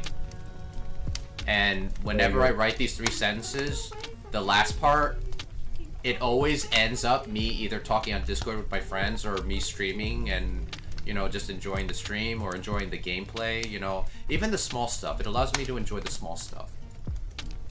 Very good. You have a good relationship with money, so to speak. You understand it. I try. I actually recently bought a book about, like, do you know Robert Kiyosaki? Yep, Rich Dad Poor. I bought a book about taxes from his tax guy. Mm-hmm. So the guy that does his taxes, like, wrote the book, and I was like, ooh, maybe I should read this. Because, like, I think the book is basically about how to not pay taxes legally. So I'm actually looking forward to read that. So I guess the only let me see. The only caveat there though is money, like I said, is outside of our factor, right? Like inflation, for example, is you can't control that as an individual. Right. Like we can have like the next month super crazy hyperinflation, like what happened in Germany, for example, right? Like after Right. World War One, or happened in Zimbabwe or whatever. Like, and then all of your money just goes poof. Yeah. But yeah, so let's sometimes see. it's just like. Uh-huh. But that's why assets are better, right? Yeah. Because assets will reflect the like physical cash can become worthless, but Oh, if you yeah. have bought assets with Definitely. it before the change, then it will reflect like the assets instead Yeah. of being say like 100,000, it could be like 100 million. To answer your question, Kev, that quote I just said, it was from Avatar. It was when Zuko had Aang in the South Pole. The North Pole, and he basically said to Aang while he was unconscious, like, my father said to my sister that she was born lucky. I was just lucky to be born. That was where the line was from. So, yeah, with Azula, yeah.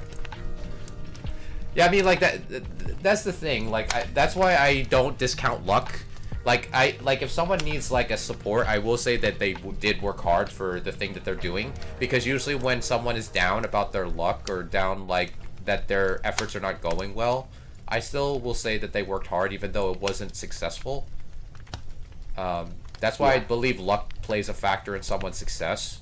And when you think about it, like, the luck, we're all lucky to be able to, like, you know, have a roof over our head or to have a flushable toilet and all that stuff, because there's some people that don't have that. And, you know, like, I always try to be grateful for the things that I have, and, you know,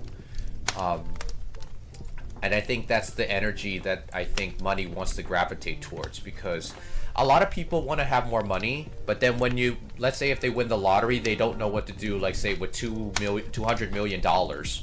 If they're given $200 million, they are shell-shocked because it's like they don't know what to do with the money. It's like a lot of money, you know? Yep. So, like, big question to you, Rainier. If you won $200 million, what would you do with it? I would just put it in a safe dividend stock, or not stock per se. Like, it would be like a portfolio, right? Just It put would it in be like, I don't know, S&P 500 or something that's diversified. like, basically multiple, like, maybe, like, what do you call it? Dividend ETFs. Like index funds. Yeah, exactly. Like Yeah. ETFs, index funds, all of Yeah. that stuff. That's the then- same thing I would do. Yeah. Yep, and then you would earn realistically like what, maybe 3 to 4% from it every year. Yeah, and you would also earn Right? dividends, so the dividends can Yeah, actually that's what pay I for your meant. lifestyle. I don't even talk about like capital gains. I just mean like dividends. It's probably around like 3%. And plus, if you had 4%. that money, right, you can also do the buy, borrow, die strategy, where it's like you can borrow against your portfolio and you don't have to worry about paying back the loan. You know? But yeah, but basically just put it all in, and then I will take the dividends, and that's what I'm gonna spend. Right, I'll take a portion of it, and that's what I'm gonna spend. Right, yeah. Because the thing about dividends is that you still have to pay taxes on them. But the thing of it is that, let's say if you do the buy, borrow, die strategy, you can borrow against your portfolio, like a small percentage. Like, as long as you don't over borrow, then you probably will just have to pay the interest on, like, what you owe for the loan, but you don't have to pay the loan outright. Right. Which is, like, how the rich stay richer. Sometimes they, like, because, like, with Robert Kiyosaki, I saw a podcast he did with Graham Stephan, and he basically grabs Stefan, asks him the question, is like, so how much in debt are you in? And basically with a big smile, Robert Kiyosaki is like, I am $2.1 billion in debt. And like he even Graham Stefan even asked him, is like, doesn't that number make you nervous at all? And it's like, why? I'm an entrepreneur. and his friend Jack, who is his co-host, he basically asked, aren't you worried that isn't the bank worried that you might default if you can't pay out back the loan? It was like, no, if I default, that's the bank's problem, not mine. And I'm like, what the hell? I was like, dude, this dude thinks he's like so top notch. I'm like, yo, what the hell? He's like, yo, if people think about FU money, he's like, yo, FU, I am the money. I'm like, what the hell? So that would be the first thing is just put it in the market, like earn dividends from it, and then then I can start doing what I think I would want to do with money. So I can sponsor like art, I could sponsor music, I could sponsor, I could be like a sponsor essentially for people to produce like the cool things that I think are cool. Right. Yeah. Because the thing of it is that like, I remember like me and Kev were talking about the buy, borrow, die strategy last night, and he was like, is there a bank that is willing to take Pokemon cards as like collateral for the buy, borrow, die strategy? And I'm like, yo, that would be a good business idea when you think about it. That would be a good business idea, because like that would get weebs and like geeks and nerds to basically bring in their like collectibles and say like, yo, I have this amount of Pokemon cards, or I have this amount of Yu-Gi-Oh cards. Like, can I put these up as collateral so I can borrow like some money? Yeah, depends on what the bank can get from. Can you imagine how much the sell value? Can you imagine if like people that are like into like, you know, the most nerdy things, they basically bring it to a bank that is willing to take it as collateral, and they'll be like, yo, what can I do with like, you know, all these cards here? And it's like, yo, you can borrow like up to $5,000, and you're like, yo, I'm going to invest this shit into a dividend fund. It's like, when do I have to pay back the loan? And it's like, well, as long as the Pokemon cards still remain in good condition and they don't go down in value, then I guess like you won't have to pay back the loan. And then suddenly like the Pokemon company does like a huge drop and is like, we're releasing multiple copies of this card. It's like, no, it went down. Yep. PSA 10 cards all day. I don't know what that is. Like, what is that, Kev? Oh my gosh, yo. Like, yo, but that would be so volatile though. I swear. Because like if the interest rate is high, dang, yo. Because like if you had to pay like 20% interest on that, and the Pokemon cards like drop like a specific value, dang, bro, that would be really, really hard for a bank. I mean, they would make their money quick, but at the same time, it's like, is that like short? Is like good for the short term, or is that good for the long term if that happens? It's like literally like people doing credit card debt. I swear. It's like, we're confiscating your cards now. No, my beloved cards. Why did I borrow for it for 5,000? I mean, but the thing of it is that it would be hard for a bank to actually sell those, I think. Unless there's like there's a millionaire that wants it, you know, like. I mean, that's the thing that they're gonna put into equation, whether they want to support you to do the transaction to begin with. There's actually a company in New Jersey that actually sells collectibles. I think they made a show on Netflix about them. And it was crazy because like they were actually like talking to people. They were actually talking about like talking to a collector in Japan one episode, and he had like a special set of Pikachu cards. They were like worth like I think over like $50,000. I think, I don't remember. But when I saw that, I was like, dang, these guys collect everything. I mean, they're more into like sports and like you know, sports jerseys, sports cards and stuff. But I'm like, wow, you know, like you can make a business out of anything at that point. And I'm like, yo, like, and they're not even like eBay or anything. They're like the eBay of pure collectibles. Like mainly rich people want these things. And I'm like, wow, you know. That's what you got if you want to be rich. That's where you gotta get into. You gotta get into the See, business like of that's people. the thing about capitalism. I think a lot of people like. It's like you can make business out of anything, and as long as there's enough demand for it, the market will compensate you very well. But Yep. you know, you just have to be able to like be openly observant to actually find those opportunities. And the worst part about it is that you actually have to learn something. And the thing of it is that like what is that something? You don't know. It could be coding, it could be like, you know, it could be like mathematics, it could be like even cooking. It could be just like learning what type of like baking salts are like good for cooking or something like that, you know? Like Right. you have to specialize in something, but you just don't know what that something is. And if it's connected to your interests, then, you know, why shouldn't you make money off of that, you know?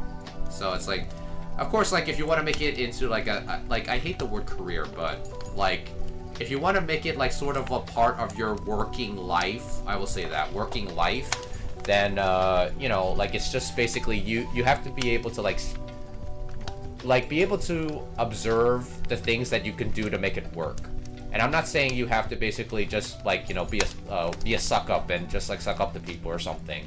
I'm basically saying like sometimes it revolves around a little imagination and a little creativity to actually make it work, you know? Yeah. But yeah, I think like there's always opportunities to make money. The thing of it is that will you be able to make enough for your needs? And I think that's the problem we have to solve. It's like, Yep. That is exactly the problem. if you have like basic needs fulfilled, like, you know, food, toilet, bath, like gas, electric, like all things covered, like, you know, you live in a house, you have working internet and all that stuff, and your basic needs are fulfilled, then you can basically do whatever you want, and like you won't have to worry about the money aspect of it. I mean, it's cool that when you get paid about it a little bit, but at the same time, it's like it'll be cool if you can just basically have the ability to say like, no, I don't feel like working today. I just feel like walking in the park and like thinking to myself. Or I feel like I want to hang out with my friends today. And I'll ask if they feel like they want to like not do work today, you know? What did you say, Rainier? I said, I know, right? Like having the freedom to just like, if you don't feel like it, to just be like, I ain't working today. Yeah. Because, like, for me, it's like, if I feel like I want to do stuff on my mass stream, I do stuff on my mass stream. If I feel like I want to stream for you guys, I stream for you guys. I mean, in a sense, that is kind of true freedom, right? Yeah. Just like I have a job, sure, but the job locks me into a set schedule. Yeah, because you're on someone else's time, not yours. Right.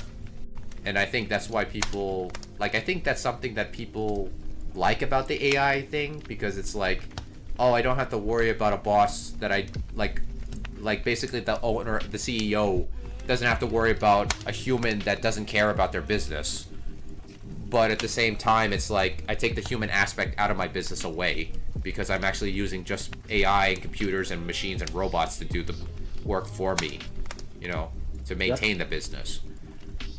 I mean, I don't think of it as a bad thing or anything, but, you know, like, I think when it comes to the future of society, I think curiosity has to be nurtured very quickly, because now, with AI coming in, you have to be naturally curious about something. And it doesn't have to be something that people like say, oh, you should be curious about science, you should be curious about literature, you should be curious about this. I think you have to develop a curiosity about something that naturally drives you. It could be something as insignificant as like why is it that ants travel in a certain pathway? You know, it could be something very, very small like that, you know? And then you realize that, wait, if ants go in this pattern, doesn't that reflect the same way that humans travel in the, in society? And then you look at, like, say, like, mathematical patterns, and you're like, oh my gosh, these two are almost equivalent. And then you're like, is there a way to program an AI to do this? You know, like, to actually magnify these different, like, connections? And then you realize, like, wait, I got an idea. Let me follow this idea. It sounds cool, you know? What's that mathematical thing that it was said to be everywhere in society? It was like a, oh gosh, what is it? Like just like 2, 3, 5, 8. You know, like the circle. It looks like a snail almost. You could find it the golden in ratio. What ratio? The golden ratio. Yeah, probably, yeah. It's Yeah, probably golden that's the ratio. Fibonacci sequence you're talking about, I think. There we go. Yes. Fibonacci sequence. Yeah. Yeah, the Fibonacci It's sequence. like everywhere in nature. It's just a nerdy way. It's just a nerdy mathematical pattern, guys. It's like 2, 5, 8, 13, something like that. The cool thing about the Fibonacci sequence is that it's in every aspect of human beauty. It's in the behavior of the stock market. It's in the behavior of how galaxies form. It's literally the pattern that just keeps repeating within like life, and nobody knows why. If you were to count all the petals of a flower counterclockwise, you would find a Fibonacci number. But when you count all of it in the opposite, if you count all the the seeds in the petals, you would find an adjacent Fibonacci number. Now, most mathematicians would ask, do plants know math? And probably the realistic answer is no. But for some reason in nature, they somehow create a pattern that reflects the Fibonacci sequence. So, in my personal opinion, I think math is like practically the constructor of the universe. But at the same time, I try to be careful with that because most mathematicians don't want that, because they think reality is too inelegant to actually be in the structure that mathematics actually is, because math is so stringent. It's so stringent in its structure that to say that reality is math is practically like kind of doing math a disservice, because math is basically the essence of logical beauty, and Makes sense. And reality is so deformed and so asymmetrical and all that stuff. Like even physicists will basically say, nah, you can't rely on mathematical equations to say that the structure of the universe is just this, because everything in the universe is still kind of messy. You know? So I mean, like basically I think like in further down in the future, people have to be curious about this type of thing. Like it could be something very small, like, you know, I want to be able to make the best type of glasses that won't slide off your nose whenever you look down, right? But then you have to think about, like, how is it that I can prevent the glasses from slooping down the bridge of my nose? You basically have to look at the science of it. You're gonna have to think about, okay, if people have a particular nose, then it will slide down like this, and if people have a particular nose, it will just stay up. You know, you have to think about all of those things. And it doesn't mean you have to basically be a rocket scientist or go learn to basic university physics or whatever, but it requires you to actually be curious about something to something else. And I think that's how people are going to be more, not only more productive, but also more curious and more creative. So that's why I think when we get out of a post-scarcity / post-capitalistic society, we will have like a society that is built on people's curiosity and people's desire to go like 100% and beyond of where human beings are now, currently. I mean, what do you think, Rainier? I totally agree. In that, like, you know, There still will be some struggles, I believe, because there will be insecurities with people. It's like, I don't like him because he's smarter than me. And it's I don't think like, humans work for the betterment, like, right? In general, yeah. Right? Like, there's an innate, like, if you play an MMO, you know, you desire to level up or right, whatever, like, you know, and then you can definitely apply that to real life. Like, we always want to better ourselves, in some way or the other. Yeah. I mean, like, everyone has different steps and, like, different ways of getting to certain areas. And I think, like, you know, these things that we fight about today, such as, like, you know, like, things, like, involving things with, the issues involving race, the issues involving, like, economic, disparity, like, class system, discrimination. Like, I believe all those things, they will eventually be not eliminated, but they will eventually be lessened and lessened as the times go on. So I hope, rather than it could also be worse and worse, and possibly, but it could, it could, because like I remember watching a video about a guy that's from the CIA. He was in a podcast with his wife on it was on a YouTube channel called The Diaries of the CEO. And he basically said, anyone who basically said, oh, that can't happen in our country, more times in history, they've been proven wrong many times before. Yeah, exactly. so you know, it's like, yeah, I like sometimes, like, guys, like, if you feel like the world is messed up and the world feels like it's always against you, like, you know, I feel for you. Like, you know, like, I can passionately say, like, you know, it ain't just you. There are a lot of forces out there outside of yourself that sometimes feel like it's just pulling you in totally different directions. But, like, you know, we're here for you, and, you know, that's why me and Rainier made this podcast, because we want to give you guys... Rainier is, like, more, like, realistic look, like, he's more of a realist than me. So, like, he gives you his personal take, which, like, but it's level-headed, so it doesn't feel like it's like, no, life is all about struggle, you have to work hard, you have to do, like, you know, like, this constant struggle all your life, and you'll never be happy unless you basically get to this certain result. No, that's the reason why, that's the reason why I have Rainer here, because he isn't like that. He's not like a doomer. He basically is here to basically give us, like, sort of like a logical construction of what he views. Right, I'm just saying that, like, there is definitely a cynicism in me, but I definitely am not a doomer. I don't think I am, right? Like, I don't think we are heading to... It's just something that I always keep in the back of my mind. That's like, oh, yeah. It's the same thing with sometimes... investing. It's the same thing with investing. Like, you have to open to the possibility that you could lose all your money. It doesn't always just go up, so to speak, right? Yeah. And, so you want to always protect yourself for the downside. Absolutely, yeah. And also, like, when it comes to investing, that's why the first thing about learning about personal finance is that pay off all your debts. There's a reason why that is the first rule in that, because once you get rid of all your debts, you can start saving up for the next 3 months or even the next 6 months. And when you save up for the next 6 months, then you can start investing, or even like the next 3 months. You know, like, then you can start investing and let your money work for you. Now, of course, it's up to you to do the research on what type of investments you want to get into. Not having a debt, it's almost like it allows you to make mistakes, right? Like, yeah, it does. Yeah. Like, you invested a huge amount of money, and then a huge portion of them failed. Yeah. It's not like you're gonna lose your house, or you're gonna lose your your livelihood. Yeah. But if you had debts, then you're screwed, because you still have to pay those debts. Yeah, you still have to pay off those dets. Yeah. At least consumer debt. Student.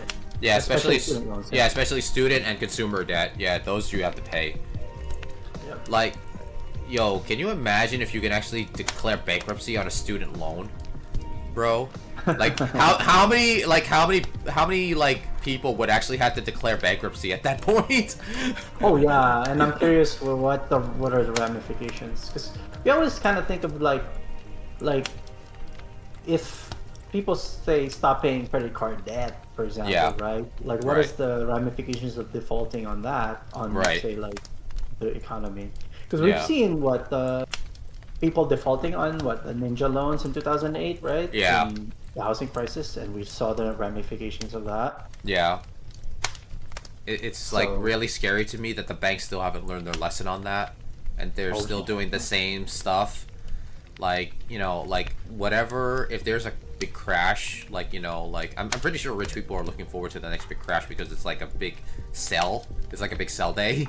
But for, like, regular people that are, like, actually still working, like, these, like, jobs that require, like, the stability of the stock market, I'm like, oh man, bro, like, they're gonna hurt hard. And, like, I think even most, like, billionaires and, like, people that are talking about whether it be in the crypto space or whether it be in just an investing space, they believe that people are gonna be hurt, like, within, like, the next crash. You know, that's what kind of gets me a little bit nervous. Exactly. Right now, so far, but hear me out, guys. I am not Robert Kiyosaki basically saying, "Oh, it's gonna crash tomorrow." I mean, it's not gonna crash. No, it's not gonna crash tomorrow. I'm not gonna make that prediction. If anything, I mean, so far, even through 2008, the stock market has gone up, right? We've never really had a true reversal. Yeah. Because 2008 drop was recovered from 2014, and ever since 2014 it's been freaking to the moon. Yeah. And, like, I guess that kind of gets some people worried, because it's like it can't go up forever, and they're like wondering, right, like, exactly. when is there gonna be a big drop? You know, right? And there was a big drop nervous. during. There was a relatively small drop during the Trump tariff Liberation Day announcement. Yeah. But it has since stabilized, right? I think it's all-time. It's back to all-time highs now. Yeah. There was a a commotion within the Bitcoin market, right? Recently, because of it has something to do with Trump as well, but it lost a huge amount. I think it had something to do with Binance, like the crypto exchange Binance. I think, but I'm not very knowledgeable about But that. basically, what I'm trying to say is like, even Bitcoin is what, at 100,000 something now. Like it's crazy to think that back even when it exploded, when did it like become mainstream? Like during the GameStop era, right? Like 2020, 2021? No, it became mainstream. I think like 2 years ago, when 2 years ago, like 2023. it happened when BlackRock started getting involved. Because when BlackRock No, but got I meant like yeah. No, I meant like when did people start hearing about Bitcoin? It's like even regular people start hearing about Bitcoin. I remember during the GameStop Robinhood saga. I think Bitcoin was starting to make it into the news when it was like around maybe around the Wall Street Bets time, but I think a little bit before that. And Wall Street Bets is like what 20? I think it's during COVID. It's like straight during COVID when everyone was at home. It was like 2020, 2021 maybe. Yeah. So we look at 2021 highs, right? Like Yeah. the peak of 2021, it was a 61K. So Yeah. it almost doubled if you had bought it at the high there. Yeah. It's crazy. Yeah. And in general, that's kind of reflective of the stock market. It's like it's not about timing the bottom. It's about just putting money in there. Yeah. And it just goes up. Yeah. And it's scary to think like, is it ever gonna go down? Because sometimes as someone who doesn't have much assets in the stock market currently, you want the prices to be down. You want it to go down, right? So you could buy for cheap, right? You want to sell it high, but if you're wanting to buy, you want it cheap.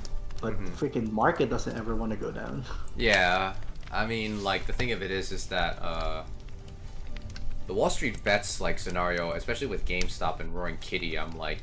Yeah, like I like the fact that it was shaking the system, but at the same time, like I remember I was watching a Jubilee video about I think it was like 3 people that worked on Wall Street and 3 people that were part of like mainly the meme stock or the Wall Street Bets audience, and they were just having like like a middle ground between like everybody, like I think like the people on Wall Street, they made a compelling argument that like the Wall Street Bets people that basically were short, like they were basically buying up GameStop, and they know that Citadel was like shorting it, and then basically the one from Wall Street, he made a good point. It's like, well, you're not really hurting the CEOs of those companies, you're actually just hurting the actual workers that work there, because like some people, like they were afraid they were going to lose their job if like they couldn't get these shorts back, and that's the thing that was unfortunate, because like someone was going to get hurt either way. And isn't it that was portrayed wonderfully in Margin Call, right? In Margin Call, it was the traders that got laid off. Yeah. and they called them for one last big trade. It's a trade of your lifetime. Yeah, like I said this on like I think one of our episodes, but I will say it again. If you really want to learn money and its effects, like within like big business, I recommend watching The Big Short, Margin Call, and Too Big to Fail. I recommend these 3 films because they teach you so much about how money works, like within like a big corporation. I love Margin Call. Margin Call is like one of my favorite movies. I know. I love Margin Call too. Yeah, especially when Jeremy Irons comes in. He's just so good as the CEO. It speaks to kind of like almost the cold-heartedness of money. Yeah. Like, it's almost like we don't care about people getting laid off or anything like that. We're heartless. All we think about is. And it's kind of weird because like the movie doesn't make you hate the people in power. It actually makes you feel as if like, oh, they're like people like us, because it's like the CEO. The reason why he made the big sale was because like he knew that the company was gonna fail if he didn't do it. Yep. But you don't hate him for it, but you know that he's gonna lay people off. But the problem also is you think about all the people that he screwed, because the people that he sold those assets to are screwed because they bought without the knowledge of they bought like terrible loans that weren't worth anything. It's almost like they scam the other side because the other side doesn't know what they know, Yeah, exactly. Hence knowledge is power. So like if I were like, if you guys were to watch all 3 of these movies, I'd recommend watching Margin Call first, then The Big Short, and then Too Big to Fail, because these movies work really well when they go in line at this order, because you get to see what happens in a company before the financial crisis. Then in The Big Short, you basically see what happens within what happens after the companies do this selling, or the investment banks, I should say. And then Too Big to Fail is when you see the political implications of what happened during the 2008 financial crisis. So if you really want to learn about the 2008 financial crisis, I recommend these 3 movies like in this specific order, because it actually makes it feel like it all comes together as one puzzle. Actually, when I see these movies together, like, it makes me feel like they're all one movie in the same universe, because they're about a historical event. They're good. They're good. Yeah, they were really good. They actually explain like money concepts pretty well, actually. I mean, at least for me. But I know for some people they'll be like, "What? Like, what's that word they use? Like, what does that mean?" Yeah, but it's interesting. People's attitude with money in general is something that I was kind of interested to. Yeah. Like, sometimes even with my coworkers, I discuss like, "Oh, hey, how are you doing with your student loans? How are you paying?" Yeah. One thing I do notice though is that like, for some people, it's like there is a propensity or kind of like an urge to buy material things. Yeah. It's like I had like a woman that I work with. She's younger. She's probably like 25, 26, and it's like, she has student loans, but she like goes to like football. She buys tickets for those, and like she can't help but buy the jersey that costs like $250. I'm just like thinking to myself like, there are basically many opportunities for you to pay your loan, but you choose not to because you indulge yourself into like these quote unquote material things. Right. And it's like rough because I have talks with her about money. It's not like she's unaware. She's aware. She's aware of like. It's just that she's kind of not making the right actions for herself when it comes to that. And I feel like she's not as serious because like I've asked her, okay, can you find out the interest rate of your credit card? She has student loans and credit card loans too, so that's the problem. Yeah, that's a double whammy. Give me your APR for your credit card, and to this day I have not gotten any accurate one because I don't think she bothers. For me, it's like if I were rich, right, and if I was dating someone and they had student loans, like I know one, like probably like for like if I really really love this person and I dated them for like a amount of time that I knew that I was gonna marry them, like the one surprise that I would have if I was rich, I would basically like try to access their student loans and pay it off without them knowing, and then and then I asked like how much do you owe for student loans, and then I would have them go on the computer and look at it. It's like, whoa, it's zero. What? And then I would basically like, surprise. Yeah, well, you basically help them with it. Yeah. So for example, yeah, it might not necessarily be you paying the loans money directly, but you could definitely indirectly pay for it, right? For example, if you guys live together in an apartment, you could say, I will shoulder all of the rent, all of the utilities, so that you, with your money, can just pay off your student loans, right? So you're essentially subsidizing them. Yeah. So that's like a way to do it. Yeah. Definitely, you got to get out of loans because you sometimes can't start your life. Yeah, like when I remember like when I was still on Facebook, like back then. I do have a Facebook, but I don't really use it as much. But like my old Facebook, when I heard that you got rid of your student loans, I was so happy for you. I was like, damn, bro. Like, I had like what? I had that and car loan too, because I had about $23,000 in car loans and like 30 plus in student loans. So I had almost like 50, 60,000. And it kind of makes you feel angry when you realize that schools never taught us anything about financial education and like handling this stuff. But the thing is, like, we know in the back of our heads, at least me, right? When I was in college, that like I have loans. But I always think to myself, Kev says he has car loans too. It's like, oh, I'm gonna pay it off, right? But the hard reality is that when you work that first quote-unquote real job of yours, right? Yeah. Like, I'm working not part-time, not in a job that's outside of my field, but I'm working in my field.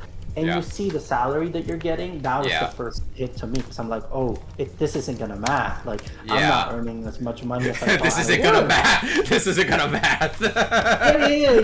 You think when you're in college, you think like, oh, I'm going to a STEM, I'm going to biology or whatever. Right, I'm yeah. gonna earn like easy $100,000, $90,000. No, when you go entry level, it's like 40K. Yeah, it's like 40K or something. Less I mean, than that's 40K, like that's like, better than what I started with. Like, I was an English major and I ended up working in a factory. So it's like for me, I was getting paid like I think 32 to 36 per year. Yeah. So, but at the same time, like I was lucky I didn't have student loans, so I was able to build up stuff. It's just a lot of things, right? And another Yeah. thing is my particular major. I went heavy into like environmental, ecology, like Yeah. wastewater, that kind of thing, right? Yeah. It's ironic that like I have taken only one human-related medical kind of like stuff, which is Course. human parasitology. Yeah. But I end up being in the industry that essentially has to deal with like human-based like testing and clinical diagnostics. You know what I'm saying? Oh, okay. Like, what It's is kind it of that you ironic. do? I'm a clinical laboratory Oh. technician, technologist, essentially. Like Oh, I do okay. like laboratory assays that Mm-hmm. like help in diagnosis, like Okay. antibodies, detection of that kind of stuff. Okay. So like a med tech. Oh, okay, I see. It's like 10:07, Rainier. Should we keep going, or do you want to call it Okay. here? Let's call it in a 9:15 my time, which is gonna be 10:15 your time. Okay, yeah, that'll be fine. Yeah, like we'll stay Let's with you kind guys. of round it up. Let's Yeah, round we'll, it up. we'll stay with you guys a little bit longer, so hopefully you will appreciate our ranting for, for the Yeah. time. Well, basically, like I got into this industry because it's the stable one and it's the one that pays money. Yeah, of It's course, like yeah. job secure because people are Yeah, always gonna you be gotta sick. like sometimes unfortunately you might have to take what you're given. Like that was Yeah, so my it's situation almost too. sometimes I'm like, oh, maybe I should have just like turned back time and knew what I knew now. And Yeah. have just gone to like the actual medical technologist Mhm. degree, for example, right? Yeah. Or I mean, if I were to redo my 2008s in my college years, Yeah. I would just go computer science. I like missed the boat. Oh yeah, I would, true. I would Yeah. totally do computer No, science. I think me and you if I are was probably in the doing same that. boat because like we wish we would like if money wasn't an issue, we probably would have done different majors at that point. Exactly. Like me and like I bet you like in a universe far away, me and you probably were like, yo, I'm not passionate about this, yo, like I'm gonna change my major. And like I talked to you and then like, yeah, I want to change my major to computer science. It's like, yeah, I want to change my major to math and physics. It's like it's not even money. It's just the knowledge of what the industry was. It's Yeah. totally lacking. Like even when we were in college, we should have had like seminars that talks about what are the jobs out there, not Yeah. just theoretical and not Yeah. just what's gonna get you in academia, but yeah, but unfortunately that's not a university's obligation, unfortunately. exactly right. Yeah. Like, here's the thing about universities they have to do now, and I wish they will do it. Stop making it seem like that university is going to be a job propeller. We gotta stop Right. doing that, because for me, it's like, if you want to go to graduate school and if you want to expand your knowledge, go to university. Just make the marketing that. Don't make the marketing about, oh, you're guaranteed a Yeah. job if you graduate from this institution. And I'm like, If anything, community college is better at trying to navigate the job market for you. Yeah, exactly. Like full 4-year universities yeah, are kind of like designed to get you to academia, like right. higher levels of academia. Yeah. There's like actually a part of me that's kind of debating whether I should go back to like community college, because like you did for computer science. Yeah. There's a part of me that's like debating whether I should go for an associate's in physics and mathematics. Mm-hmm. Because I like when I look at it, I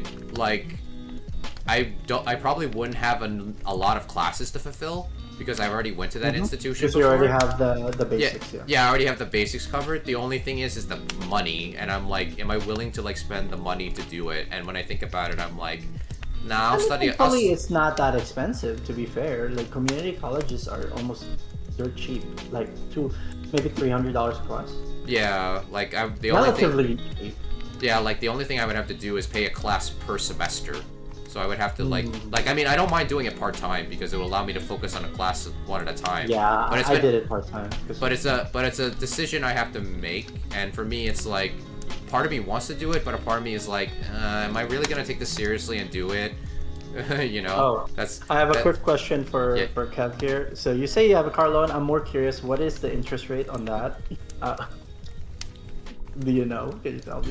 The big question, Kev. You don't have to tell us That if is you the big can't. question. Yeah. You don't have to tell us if you're uncomfortable, and you don't have to tell us the principal. It's okay. I'm just curious about the APR, because when I'm gonna share this. When I first got the car loan, and I know this now that I essentially got ripped off. Like my APR was 11%, and I think it's because they knew that I was like a fresh college grad, and that like I didn't know better.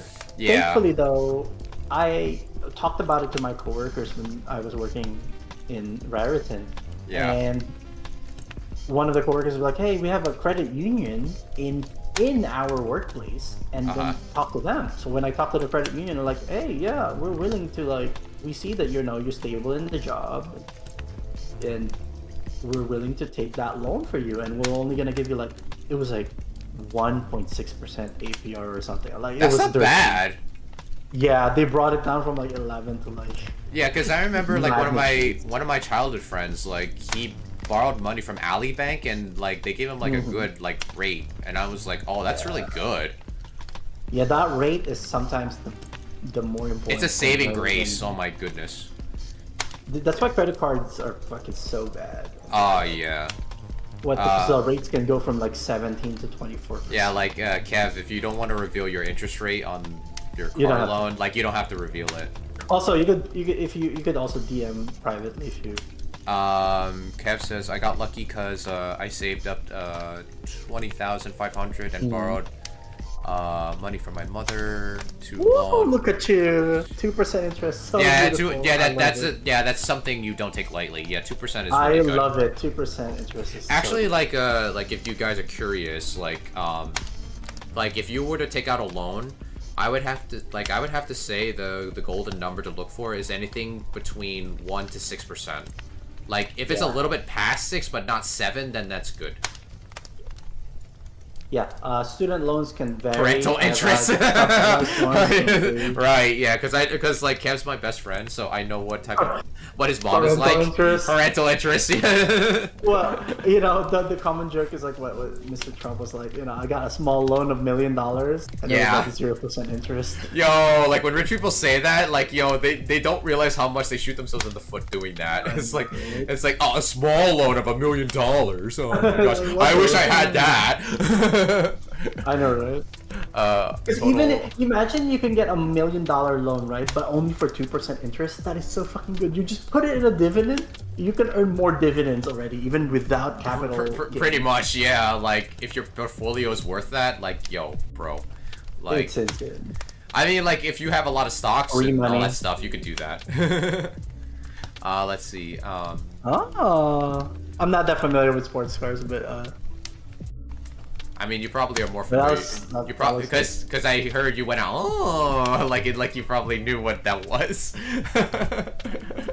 Because I'm not a car guy, so I don't know anything about cars. If you were to show me a picture of a car, I would probably if I was looking at a car and there was no logo on it, I would not know what the brand is, what the name is. I would be totally lost. All right, well. We can start wrapping up, Peter. That was a great session today. Yeah. At least you're able to. At least you only have 8,175 left. So, yeah. Oh wow, very good. That's still good amount to scrape off. Yeah. Yeah, you're doing a good job. And that's a 2023, which means theoretically you can have that all the way to 2030s. Yeah. If you did borrow from the bank, you would have had to pay more, and that would have been worse. Yeah, keep going, Kev. We believe you can do it. You got this. You got this, bro. Okay, Rainier, do you have anything to say to our global audience before we depart for tonight? Well, global audience, I suggest everyone to look into their financial health. Start looking, make sure you know how much your bills are, what your budget is, what kind of loans do you have. Pay attention how much are the interest rates. You want to target them smartly, but at the same time, always we gotta love ourselves, and we gotta set some money for enjoyment. So, welcome in, Nicole. How many miles though? Welcome, Nicole. You're just coming in as soon as we were about to depart for tonight. Well, it's 2023. It can't be that bad, right? Like, yeah. There's only so much miles you can drive in 2023. Yeah. I mean, if you want to quickly answer Nicole's question on how many miles on it, then you're more than happy to do that in the chat. And like Rainier said, make sure you have your financial health as well as your own mental and physical health, because make sure that those are the first priority, and then you get to your financial health. And once those are in balance, then basically you will have, I think, hopefully the things that will fall into place for you to be a glowing star for yourself. We're not a finance channel, and I kind of find it funny that we end up talking about finance anyway. I love finance. But at the same time, Rainier, do you consider yourself a nerd? Because I consider myself a nerd. Say so, yeah. Yeah, so we're nerds that want nerds to be successful, as well as being financially healthy.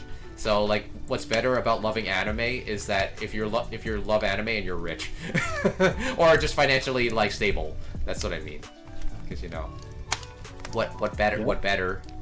Because you love you have certain interests, and you're also have a stable income or a stable balance of your assets, and hopefully your assets as well, your assets and your financial needs as well. Okay, guys. Rainier said his piece. Now I will say mine. If you liked our podcast, please leave a follow. If you're watching this on Twitch, if you're watching this on YouTube, hit the sub button. In addition to leaving a like, and leave a comment down below if you're watching this after the end of the live stream. And hopefully next month, hopefully it will be the second Monday. Hopefully it will be the second Monday, and we'll be back to tune in with you guys next time. So always remember, guys, everyone is precious. You guys are just as precious as everyone else, and we will see you guys in the next stream. So take care, guys. Bye-bye. Yeah, ciao. Bye-bye.